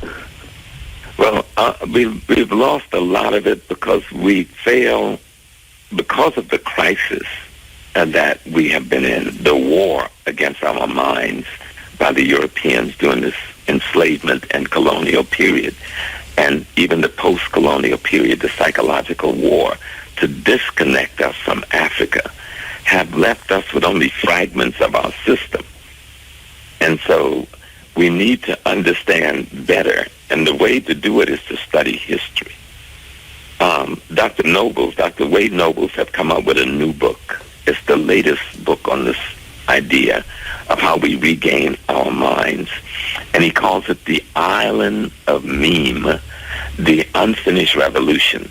And he uses the Haitian Revolution as the metaphor to explain all African revolution. And in the Island of Meme, what he's explaining is that we are making decisions on our lives based on the European idea of what's real, which is rooted in the European experiences that have arrived at this moment. While the European was having an experience, the African was having also an experience. So who am I going to base my life on today, in this moment? Do I base it on the experience of the European, or do I base it on the experience of the African? Well, I have to know what the African experience was in order to have a basis to explain my present reality. Mm-hmm. If I only know the European interpretation of my experience, and I try to explain that as my reality, I will be caught in confusion, because that is not my reality. And so history becomes critical and important. I'll show you one example. Yes. The oldest book, religious text in the world, known by any man anywhere, is called the Pyramid Text. Mm-hmm. In the Pyramid Text, you will find the Genesis story that you will see repeated in the Torah, in the Bible, and the Quran. But if you don't know that the African have a text written on the walls of the Pyramid of Unis, I think it was in the 5th and the 6th dynasties, which goes back 4,000 years before the Torah. And you will see that everything that makes up the story of Genesis in our Bible is copied from this text in the African Egyptian tomb. And once you get that understanding, it helps you. You'll even see the 12 disciples, my dear. It'll blow your mind. Mm-hmm. The first 12 powers of God, the original 12 disciples, is there. It tells you how God says, I create myself out of myself. I cause existence to exist so that existing might exist. Mm-hmm. And when I, God, realized that I existed, beside me stood Ma'at, the feminine principle of harmony, balance, justice, and reciprocity. Mm-hmm. Then God goes on to create everything, from light to darkness to land and to humans. And when he's finished creating all of these things, God says, Having created all that my heart desired, I then expanded in it, or in them. Mm-hmm. That's our Genesis story. That's a little synopsis thereof. And that is the not obia that everybody's afraid of. Yes. The truth. And we haven't even gone there this morning, Professor, to look at voodoo and obi and so on. And that is why you're really going to have to come back. You really do have to come back. And I think we're going to do that in short order. Our next discussion on this In Search of series will be in January. Hope that you'll be able to join us then. I'm hoping. Yes. I really do hope so. Yes. All right. Because we'll see that our sacred science and our spirituality is the very science of nature. What they're calling physics today, that the Greeks copied from us, is a part of our spirituality. What they call geometry today, that the Greeks copied from us, is our spirituality. You know, it's a part of our spiritual understanding of nature. How might knowing this, understanding this, and I know we have had a thread of this all morning, but finally, as we wrap up, how might having this knowledge, gaining this knowledge through study, as you encourage us, change our present condition? Because once you have knowledge of yourself, then you begin to restore your self-value, your self-worth, your self-esteem, and then you can project yourself as a possibility. You can dream differently, you see. You can design the future in your mind differently because you have a different concept of who you are. Mm-hmm. And history is just so beautiful. You know, you've heard about the Haitian Revolution. Yes. Did anybody ever tell you that a Jamaican started it? Of course. We've talked about that a lot in this space. Some people do know, okay. But to think, one man who is true to his African essence sparked the greatest revolution in the world and defeat the mightiest powers on earth. Even though our revolution was sabotaged and it is not yet complete, Bookman gave us the tools for success. The degree to which we've moved away from what the essence of that prayer of Bookman on that first night is the degree to which we've sabotaged our own freedom. As a matter of fact, we have that prayer right here, which we'll read at some point this morning. We did plan to do that. Professor Small, finally, there's one thing you said that I want to go out with and want you to just quickly comment on. You said, don't make God something remote that you have to make some secret prayer to. Don't make spirituality something spaced out. Because God is every and all things at once, including you. We will leave it the at that totality of creation. We will leave it at that for now. Thank you so much. The social media has been a buzz all morning, literally. To our listeners at irfm.net, they have been glued in and clued in on this conversation, also on the 107. So we really want to thank you for assisting us this morning in our search. Professor, thank you for inviting me. All right, thank Jamaica for listening to me. Thank you so much, Professor James Small. Professor Small, of course, has said that he will be available to talk to us again early next year. In the meantime, while he says study, while he reminds us that we as Africans are the first manifestation of God, and that in finding ourselves we find God, and in finding God we find ourselves, that even then we have and he encourages us to, and reminds us that history is one of the most important things for us as African people, to reconnect ourselves to ourselves. It is 72 days now that Mr. Franklin Johnston, advisor to the Minister of Education,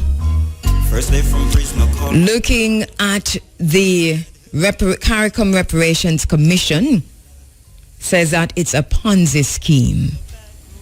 In the middle of all of this, even as we search for ourselves through study and through research and through history,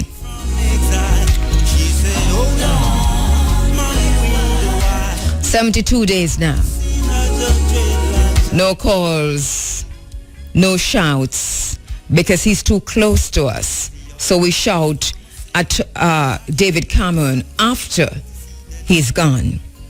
But the minds of our children are in the hands of those who would see us remain as spiritual, religious, economic, social slaves.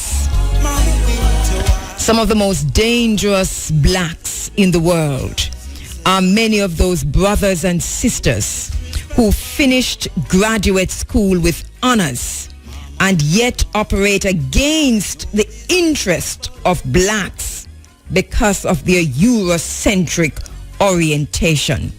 The words of Bobby E. Wright. Some of the most dangerous blacks in the world are many of those brothers and sisters who finished graduate school with honors and yet operate against the interest of blacks because of their Eurocentric orientation. We just heard from Professor James Smalls.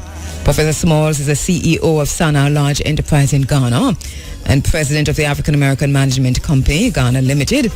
He is also president of the Organization of African American Unity, priest of Oya, Babalarisha in the Ifa tradition, and you heard he said also he's a Freemason, co-founder of a Cultural Heritage African Tours, vice president of the World Africa Diaspora Union and past president of the Association for the Study of Classical African Civilizations.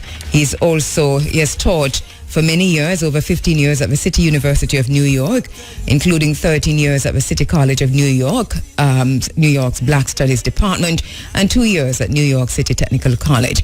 Professor Small has taught courses on Malcolm X, traditional African religion, and he's a priest in the Yoruba spiritual tradition. He has taught on Pan-Africanism, crime in the urban community, urban crisis and issues, and African folklore.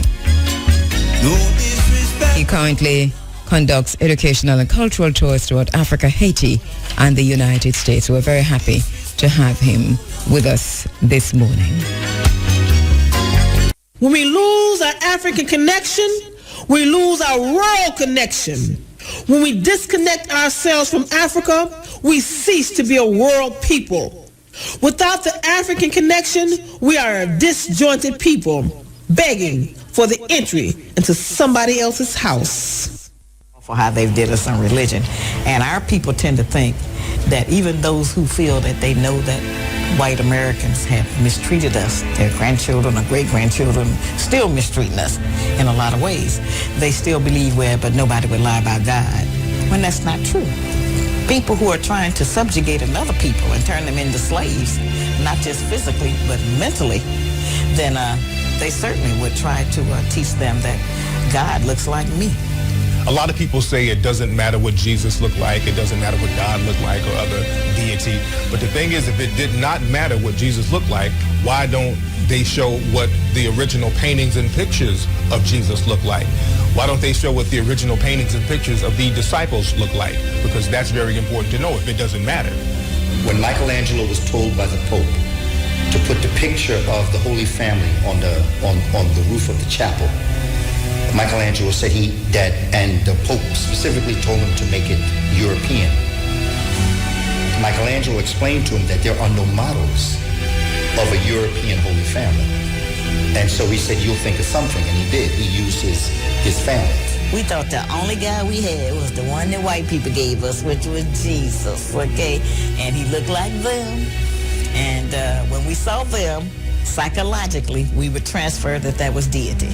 If it really was unimportant what he looked like, then why didn't he look like some of the majority of the people on earth?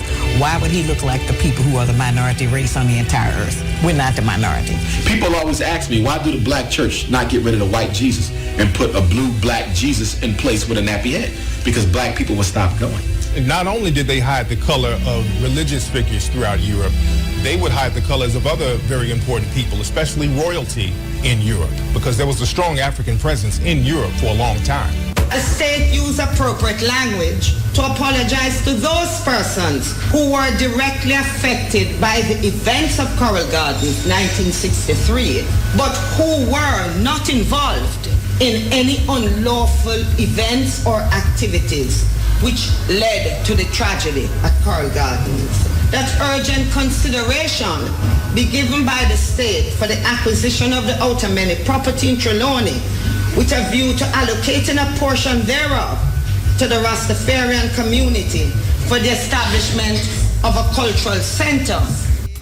Good morning. I am Cherie Hay with the local and international headlines.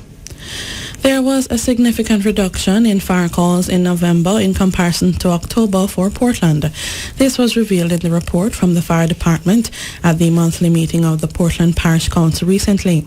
Assistant Superintendent Everald Brown says for November the brigade received only 7 calls, 4 of which were genuine.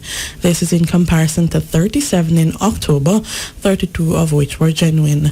The 4 fires for November were 2 motor vehicle fires and 2 bush fires, with an estimated loss of $750,000 in comparison to an estimated loss of $28.2 million for the fires in the previous month. Former Anglican Archbishop Neville de Souza is dead. Prime Minister Portia Simpson Miller says the clergyman gave many years of community and national public service with passion, deep devotion and distinction.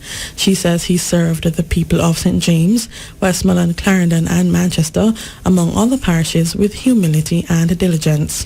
Mrs. Simpson Miller says it is noteworthy that during his tenure as head of the Anglican Church in Jamaica, Reverend de Souza presided over the historic ordination of women to the ministry for the first time in the history of the Anglican Church in Jamaica. The Prime Minister remembered former Bishop de Souza for his wide range of interests, advocacy, and areas of service.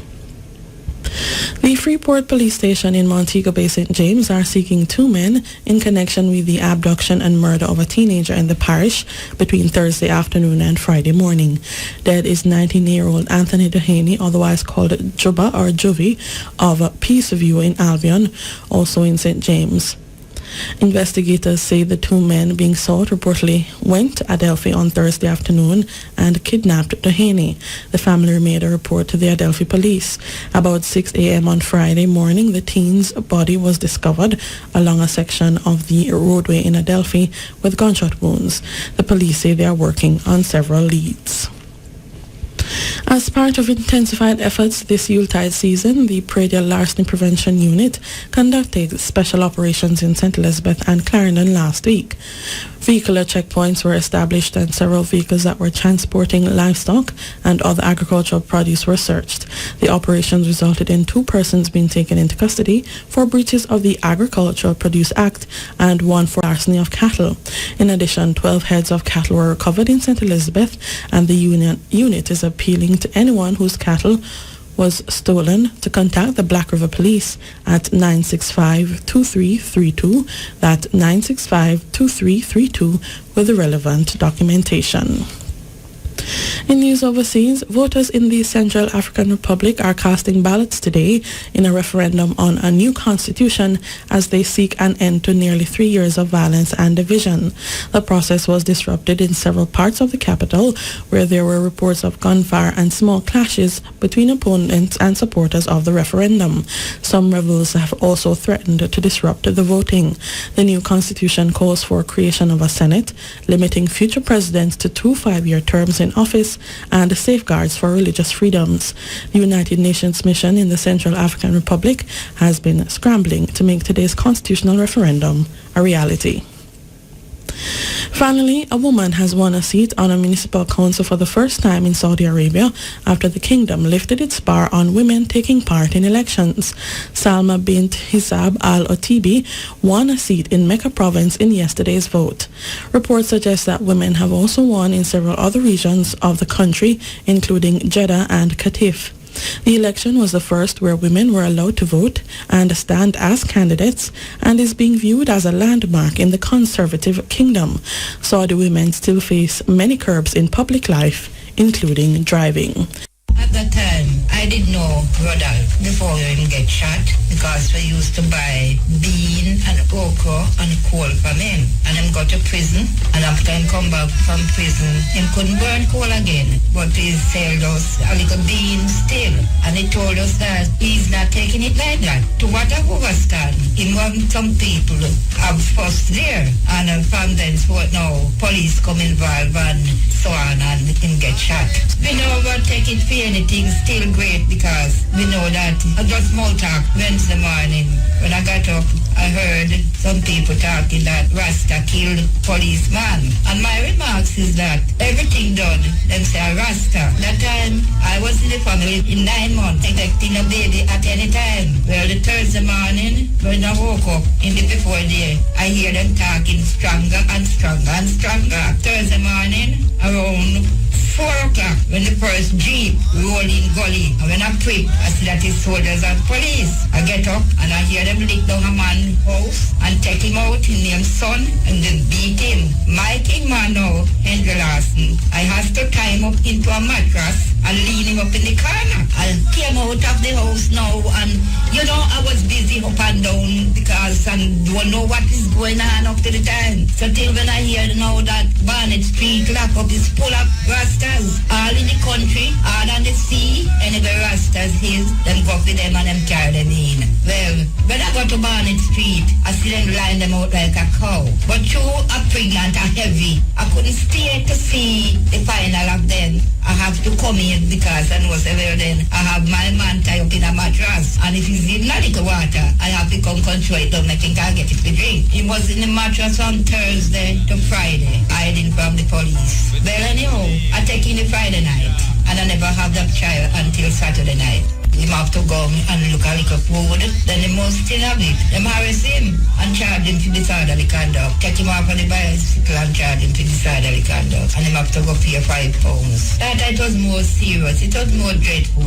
The half have never yet been told. This will take time and time and time and a half. What I have seen in the eyes, it was more dreadful in the eyes of one to behold what has done to human.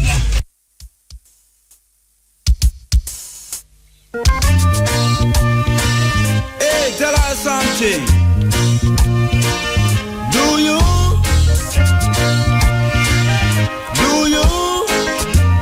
I'd like to know.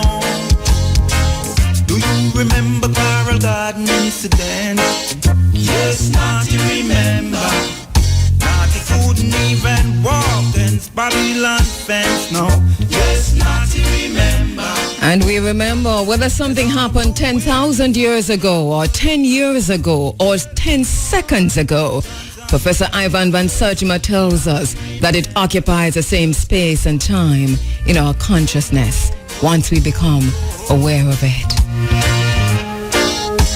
If we make a fuss, they treat us. So even though I wasn't born, and it would have been quite a few years after before, the minute I heard about the Coral Gardens massacre in 1990, I have been remembering and remembering.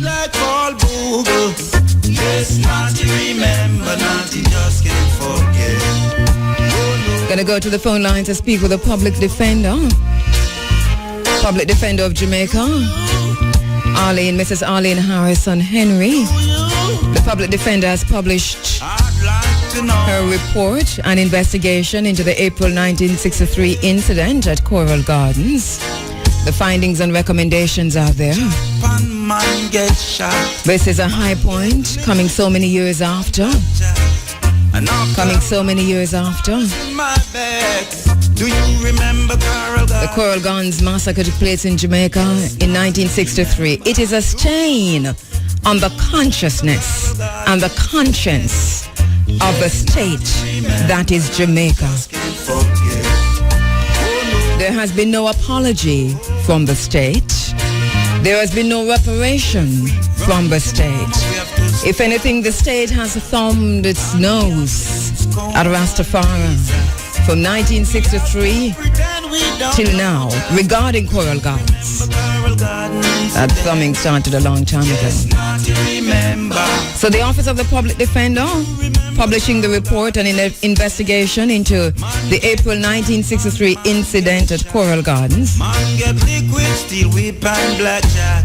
The report was published on by the Office of the Public Defender December 9, 2015. You heard just now from Empress Enid. Empress Enid is now very, very ill, and once again our heart goes out to her.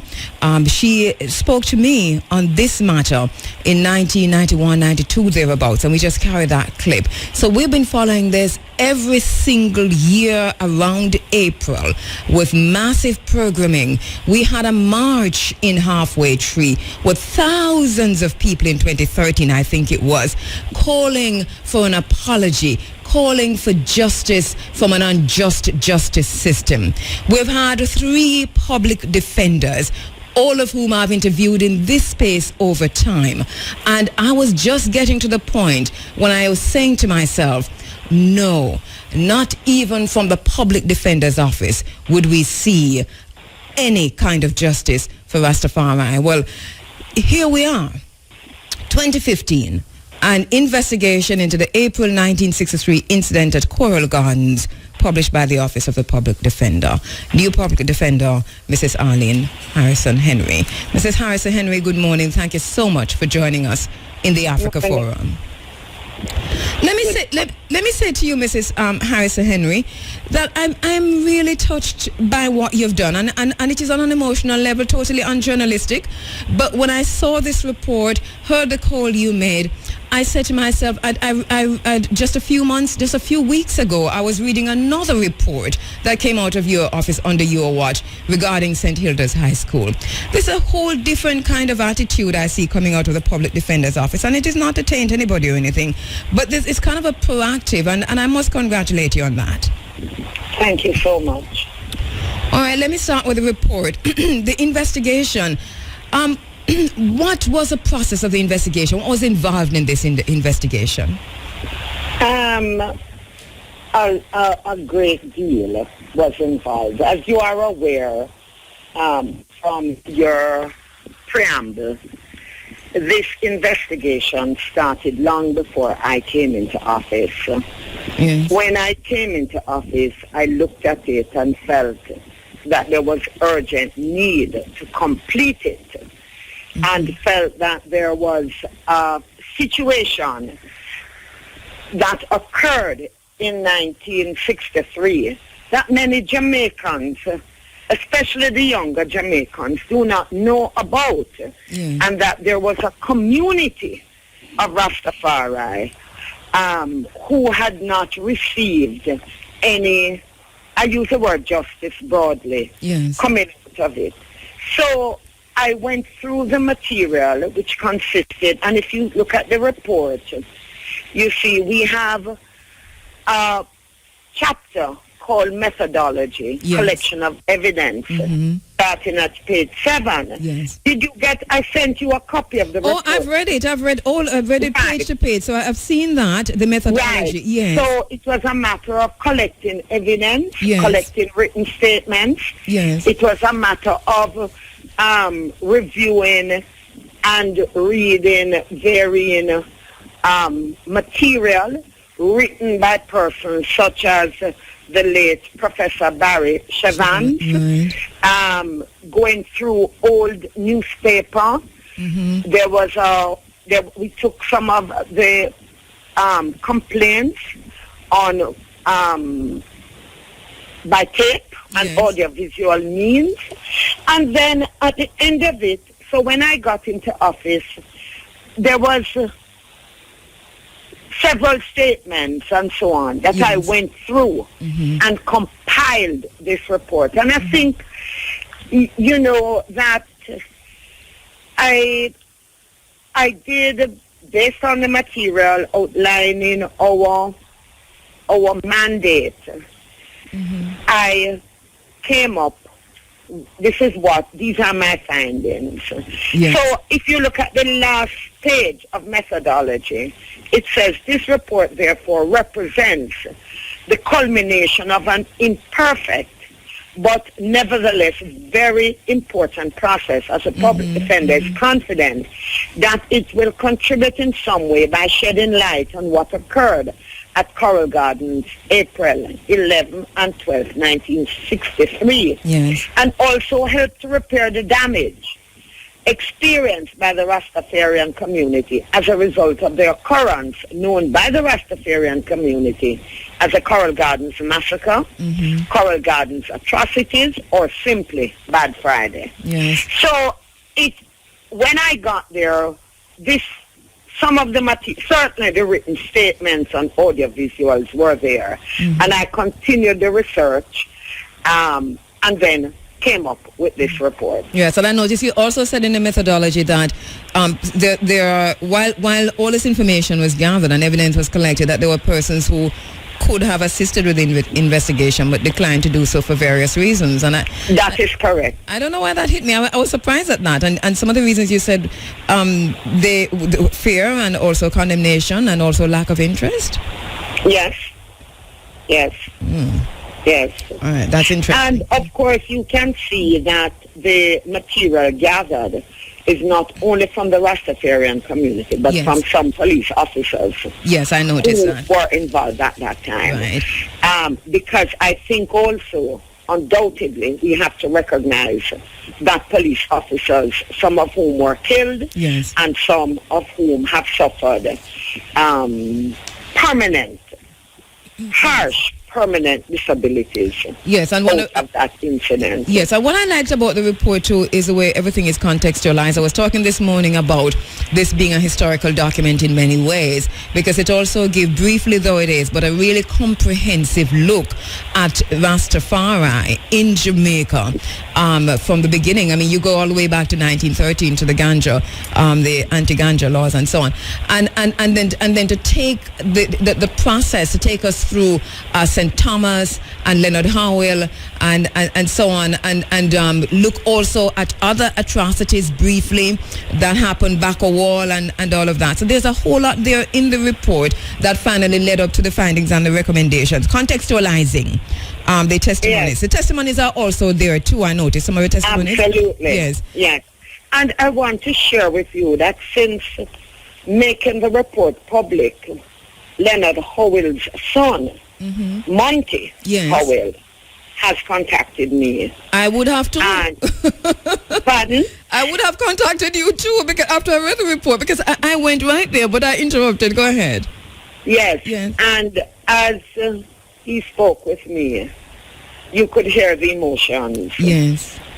And he has promised to send me additional material that he has collected over time, as it relates particularly to Pinnacle. Yes, because he shared with me his own the harassment he and his younger brother experienced as young people by virtue of being Leonard Howell's sons. I looked at that in that segment, in that section of the report, the brief mentions, but significant mentions of Coral Garden and Bakawal and the different areas where Rastafarians were driven out of and literally, I mean, a similar kind of brutality that happened in Coral Gardens, and that and I thought to myself, and I'm sure that in documenting this, you must have also recognized that there is need for investigation of these atrocities also. Am I right? Or? Yes. Yes. Absolutely. Wow. But I will share this with you. The kind of resources that we have will not lead me to investigate all the things that arise out of this report. Trust me. We need some more, we need at least 2 more lawyers in our office. You know, we have a phenomenally fabulous staff and a very cohesive staff, but we need 2 more lawyers to kind of stretch our hand completely across Jamaica, because there are several other persons waiting for their reports. Yes. You know, and it's difficult. I mean, it's weekend, and I'm writing a report a part of a report today. So we really do need additional resources. Well, thank you so much for this. That this was, you were able to publish this, and everybody should get a copy of this and read it. Now, what were some of the challenges as a public defender within the legal ambit purview that you had? Because you talked about the passage of time, the limitations of actions, act, and so on. Do you want to talk about that? Yeah. I think I kind of think I lost you. Are you there? Yes, I'm here. All right. I think one of the reports shows the kind of uniqueness of the Public Defender's Office in that though 50-odd years have passed, we can still investigate an incident and still make recommendations for compensation. So we know that in the normal scheme of things, we have a 6-year window open for persons to bring action. We know that that has long passed. We also know that records, medical reports, station diaries, prisoner and property, books, charges, books, and all of that. Those are no longer available to us. But when the Public Defender Interim Act was being passed, Parliament recognized that and therefore created this office that can take remedial steps even when a long time has passed. And I think that that is also one of the important things about this report. So what I think for me, I met with the community on Friday which was International Human Rights Day. Yes. And I had, the report had been in the office, as the community will tell you, for a number of years. And I felt that I had to complete it for International Human Rights Day as our way of marking that important day.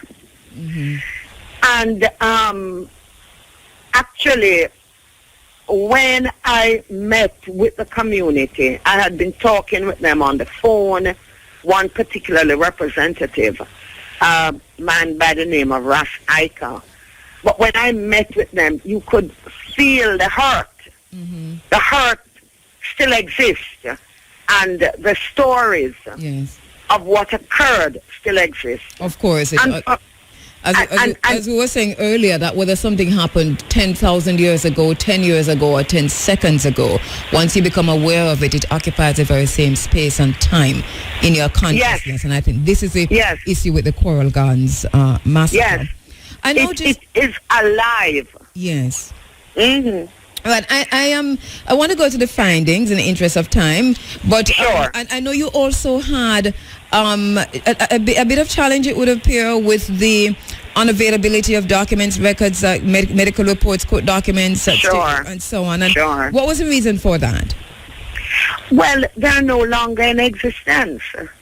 So, for instance, I tell you what I really wanted to have added in the report.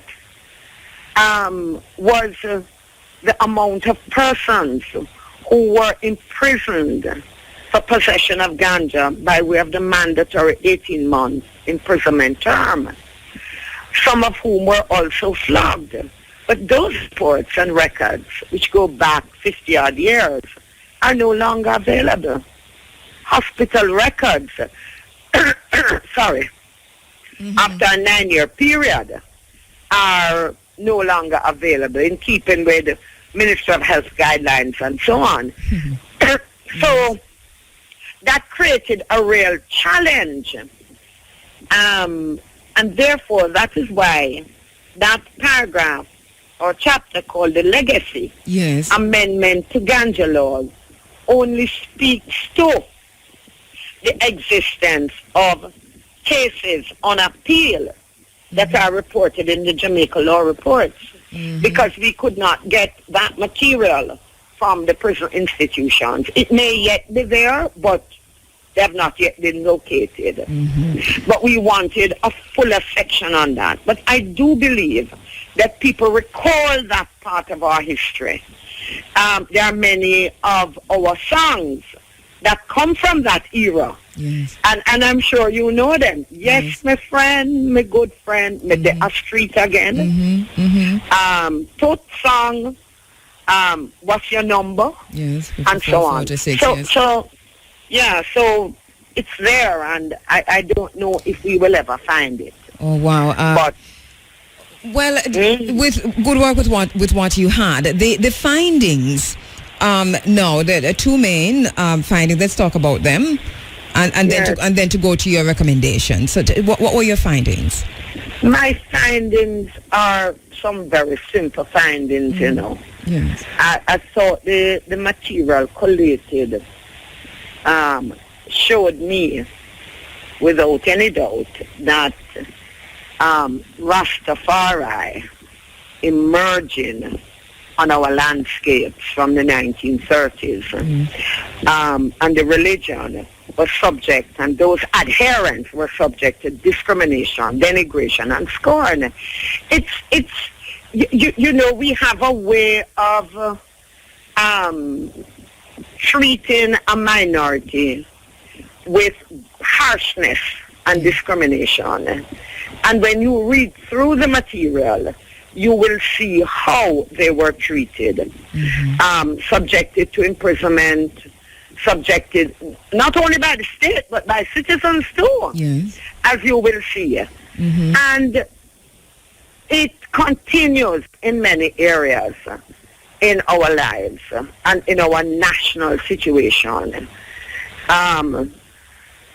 And the other finding is that the adherents have suffered extreme acts of violation of basic human rights.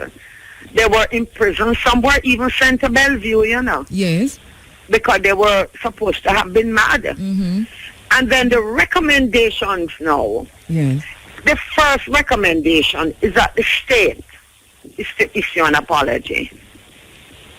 And this apology, of course, is to those persons who are not involved in any unlawful events or activities which led to what occurred at Coral Gardens. And this is important because the persons who were actually involved in the gas station, setting a fire, the gas station, 2 were killed and 3 were tried. Yes, and that's a whole separate incident. That is a separate incident, and we have no concern over those 5. Because the 3 were lawfully tried, and in fact, I will add, represented by effective counsel. One being the late President of the Court of Appeal, the Honorable Mr. Justice Carl Rattray. Right? So they were effectively represented. One of the 3 was acquitted at the Court of Appeal level. So, and it was very important for you, and you did this in the report, in the published document, to make that distinction and to make that separation, and you do it in various places. Those who were not involved in the unlawful events or activities which led to the tragedy, we are not, this report not concerned with them, even though the report included that event as contextualizing what eventually happened. That's correct. Yes. That is correct. So I noticed, and that is why we make reference to the actual case itself. Yes. So that people understand that this report relates to the hundreds of Rastafarians who were just rounded up, taken from their homes, taken from, if they're walking on the streets, and locked up. And brutalized in many cases. Yes. It was an attempt. Trimmed and abused. Yes.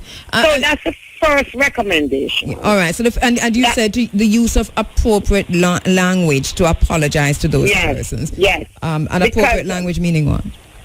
Well, that is a matter, I believe, that the state and agents of the state will effectively formulate. Okay. And I suspect that it will be formulated also in a way to make known that the apology is not to the wrongdoers, but to the community that suffered, because it was Rastafari that was seen as a culprit. Mm-hmm.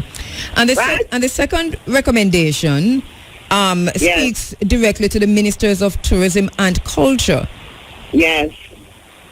For the establishment of a center specifically for the development and preservation of Rastafari culture that has added so much to the richness of our own existence, whether you're a Rastafarian or not. It's part of our daily, the music, the food has become part of our daily lives. Yes. So we believe that there is need for a specific center for the preservation of this culture. And it's a culture that over a short period of time has permeated Jamaican society and internationally. Yes, on the global landscape. You know, and it's really sad that this has to be said in a report from the public defender. You know, you would think that the state would have recognized their responsibility in this. But you spoke directly, as I said before. You said the ministers with responsibility for culture and tourism, that this is, you've thrown this into their portfolio. Now, I think the stroke of genius in all of this is the acquisition is recommendation number 3. Well, you see, as far as I'm aware, that property remains idle. This event, Coral Gardens, occurred in the West. Yes. And I am saying, can the state take steps to acquire it? That is the outer many property. Outer many property. Yes. And allocate a portion. Public defender can't say how, what. I mean, we can have a say in it. But that is a property that we have identified, that I have identified. For what purpose? For what purpose? For the establishment of that space, for the preservation and development of that culture. A cultural center. And yes, at 4, it is the state provides financial and technical and legal resources for the purpose of organizing cooperative society exclusively for the benefit of Rastafarians. Yes. Now, this connects back to the recommendation at 3. Yes. And I want to say the recommendation at 4 is nothing new. There was a 1960 report done by the university, professors of the University of the West Indies, that recognized the need for this. So I've piggybacked on it in respect of the development of this cultural space for the benefit of the Rastafarian community. Right. So that I'm not a economist, I'm not a financial analyst, but I know that money, developmental plans will be needed, strategic plans will also be needed, and that is why I put financial, technical, and legal resources to put it in a way that it can get off the ground for the benefit of the community. And then now, the recommendation number 5 speaks to a trust fund of no less than 10 million to be established, subject, however, to review if further due analysis of the issue suggests need for a greater sum for the benefit of properly identifiable surviving victims of the Coral Gardens incident. So the point I make here, it is not for every Rastafari in Jamaica. It is for those who are identifiable victims. And we have to remember. Yes, go ahead. I'm saying this is important, bearing two things that you said, bearing in mind earlier in the report regarding, well, as a preamble to the recommendation, saying that there was no yardstick by which to recommend individual monetary compensation, and also recommendations designed to offer redress to the community as distinct from individuals.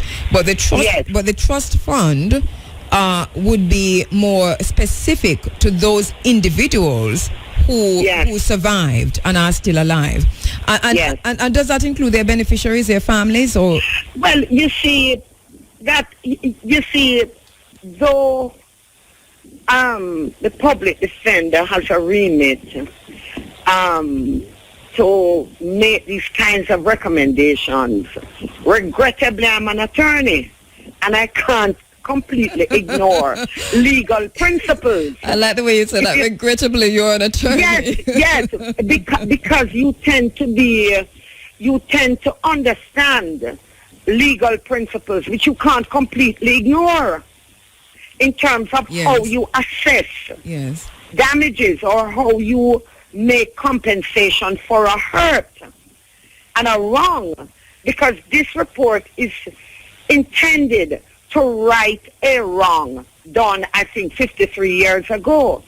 So I think the community believes that 10 million is low. That is why I had considered that myself, and that is why I have worded it in this way, because we now have to look more specifically at individuals. If we talk about next of kin, people would have to have letters of administration, probates, and so on, because those are fundamental principles. But when I think law of succession that I cannot ignore. I understand that perfectly. And then when I think of, we just played before you came on in early 1990s, Mama Enid gave me that testimony here of she being pregnant and so on. I just played that, and we always ask about women who were pregnant, babies who were born at that time, wives, children who are still, and there is a culture of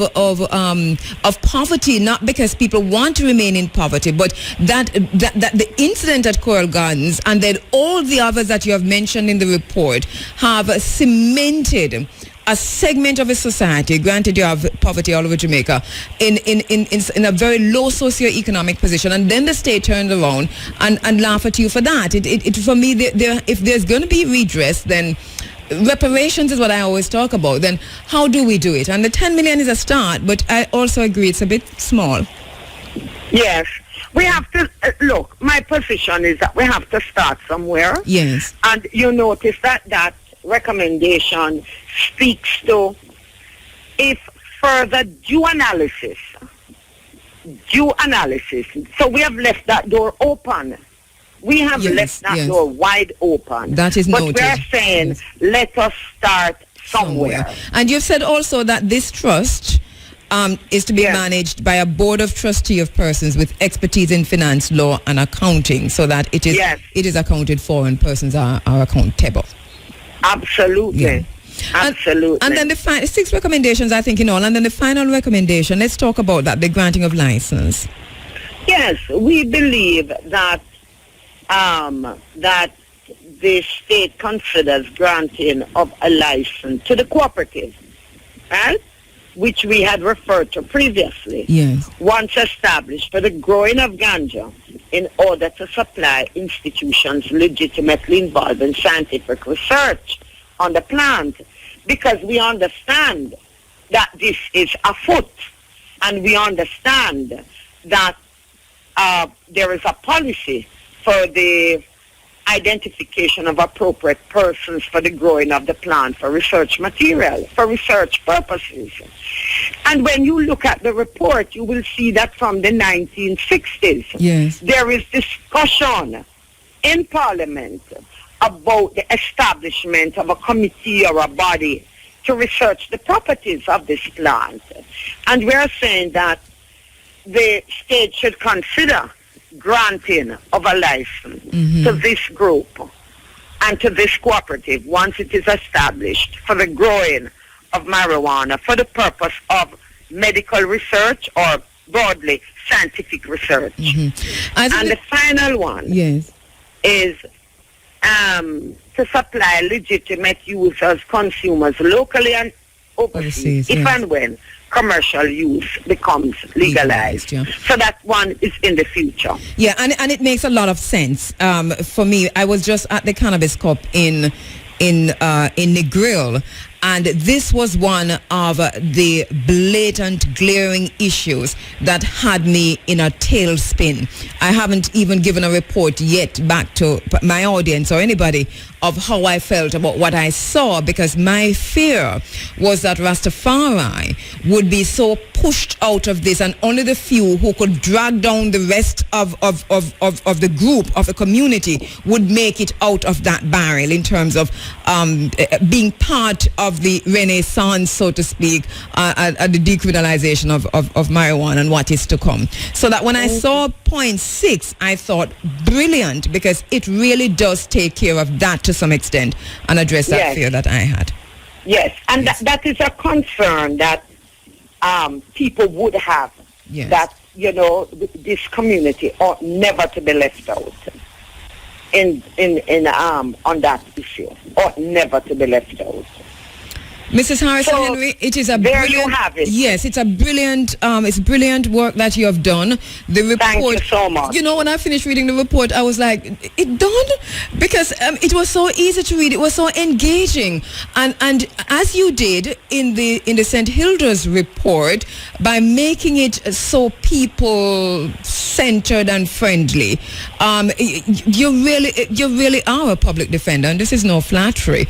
It is that when I read the St. Hilda's report, I got that same feeling as when I read this report, that you looked at this, you looked at all the sides, and legally dealt with this objectively. Thank you so much for that on behalf of the Rastafari community. Thank you so much. But what can before you go, what teeth now does this have in terms of, one, there's an apology that you have asked the state to give to the Rastafari. All right, let me tell you the process. Before I handed the report over to the Coral Gardens Rastafari community on the 10th of December, it had been delivered to Parliament. Because all our reports go to Parliament, and it is now for Parliament to read this report and to consider the proposals, and for it to be debated in Parliament and to give us an answer. This is what we have recommended. How say you? Okay, well, we will do... The ball is no longer immediately in my court. Right. I have put it out there and I've presented it to Parliament, to whom we account. It is also now in the court of the Fourth Estate, which is more powerful than them all, which is journalism. So we also have to take it from here and continue to dribble. Thank you so much. Thank you so much. All the best. Yes. We will definitely follow up. All right.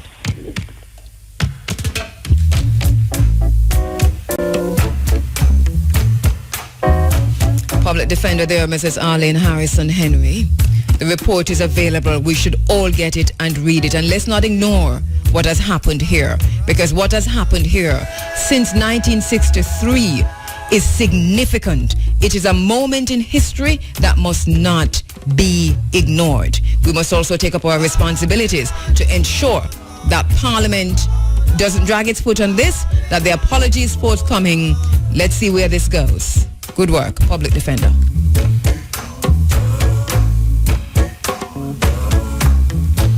You know, we have just about 10 minutes to go with the program, and I'm going to open the phone lines and see if we can get some responses quickly. 974-5079, 5051, 5043, and 1-888-991-4152.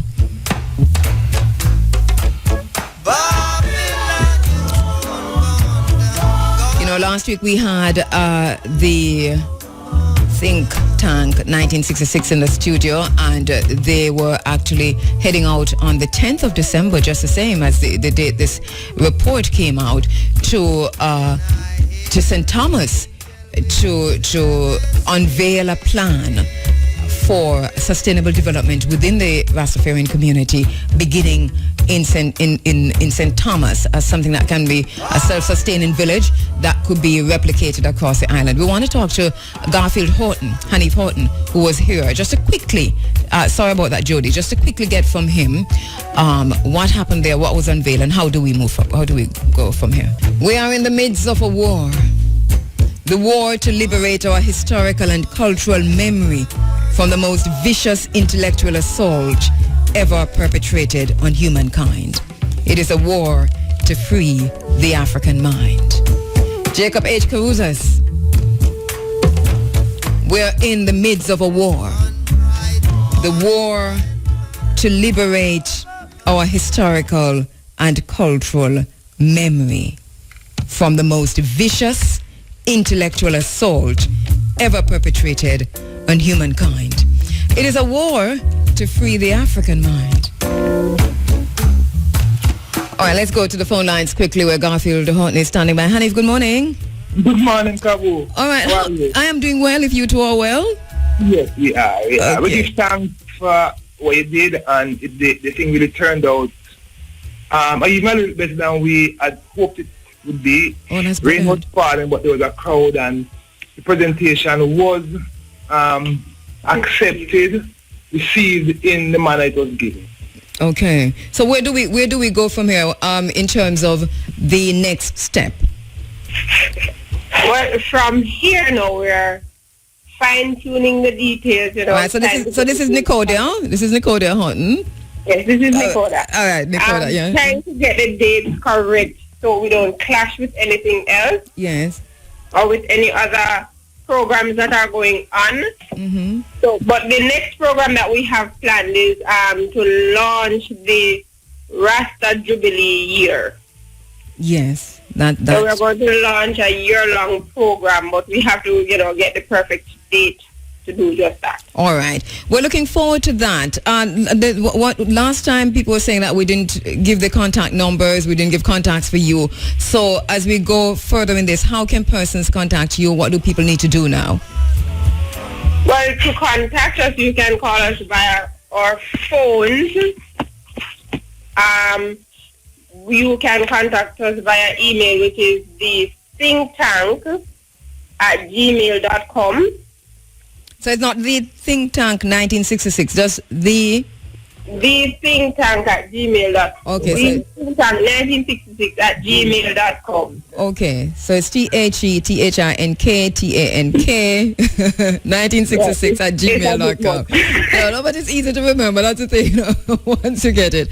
All right, so that's a contact for persons. So what about persons who are not on the email?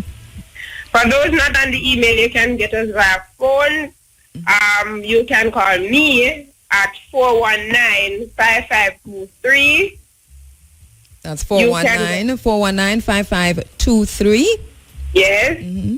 You can get Hanif at 319-7220. So 319-7220 for Hanif. So you can get us there. Mm-hmm.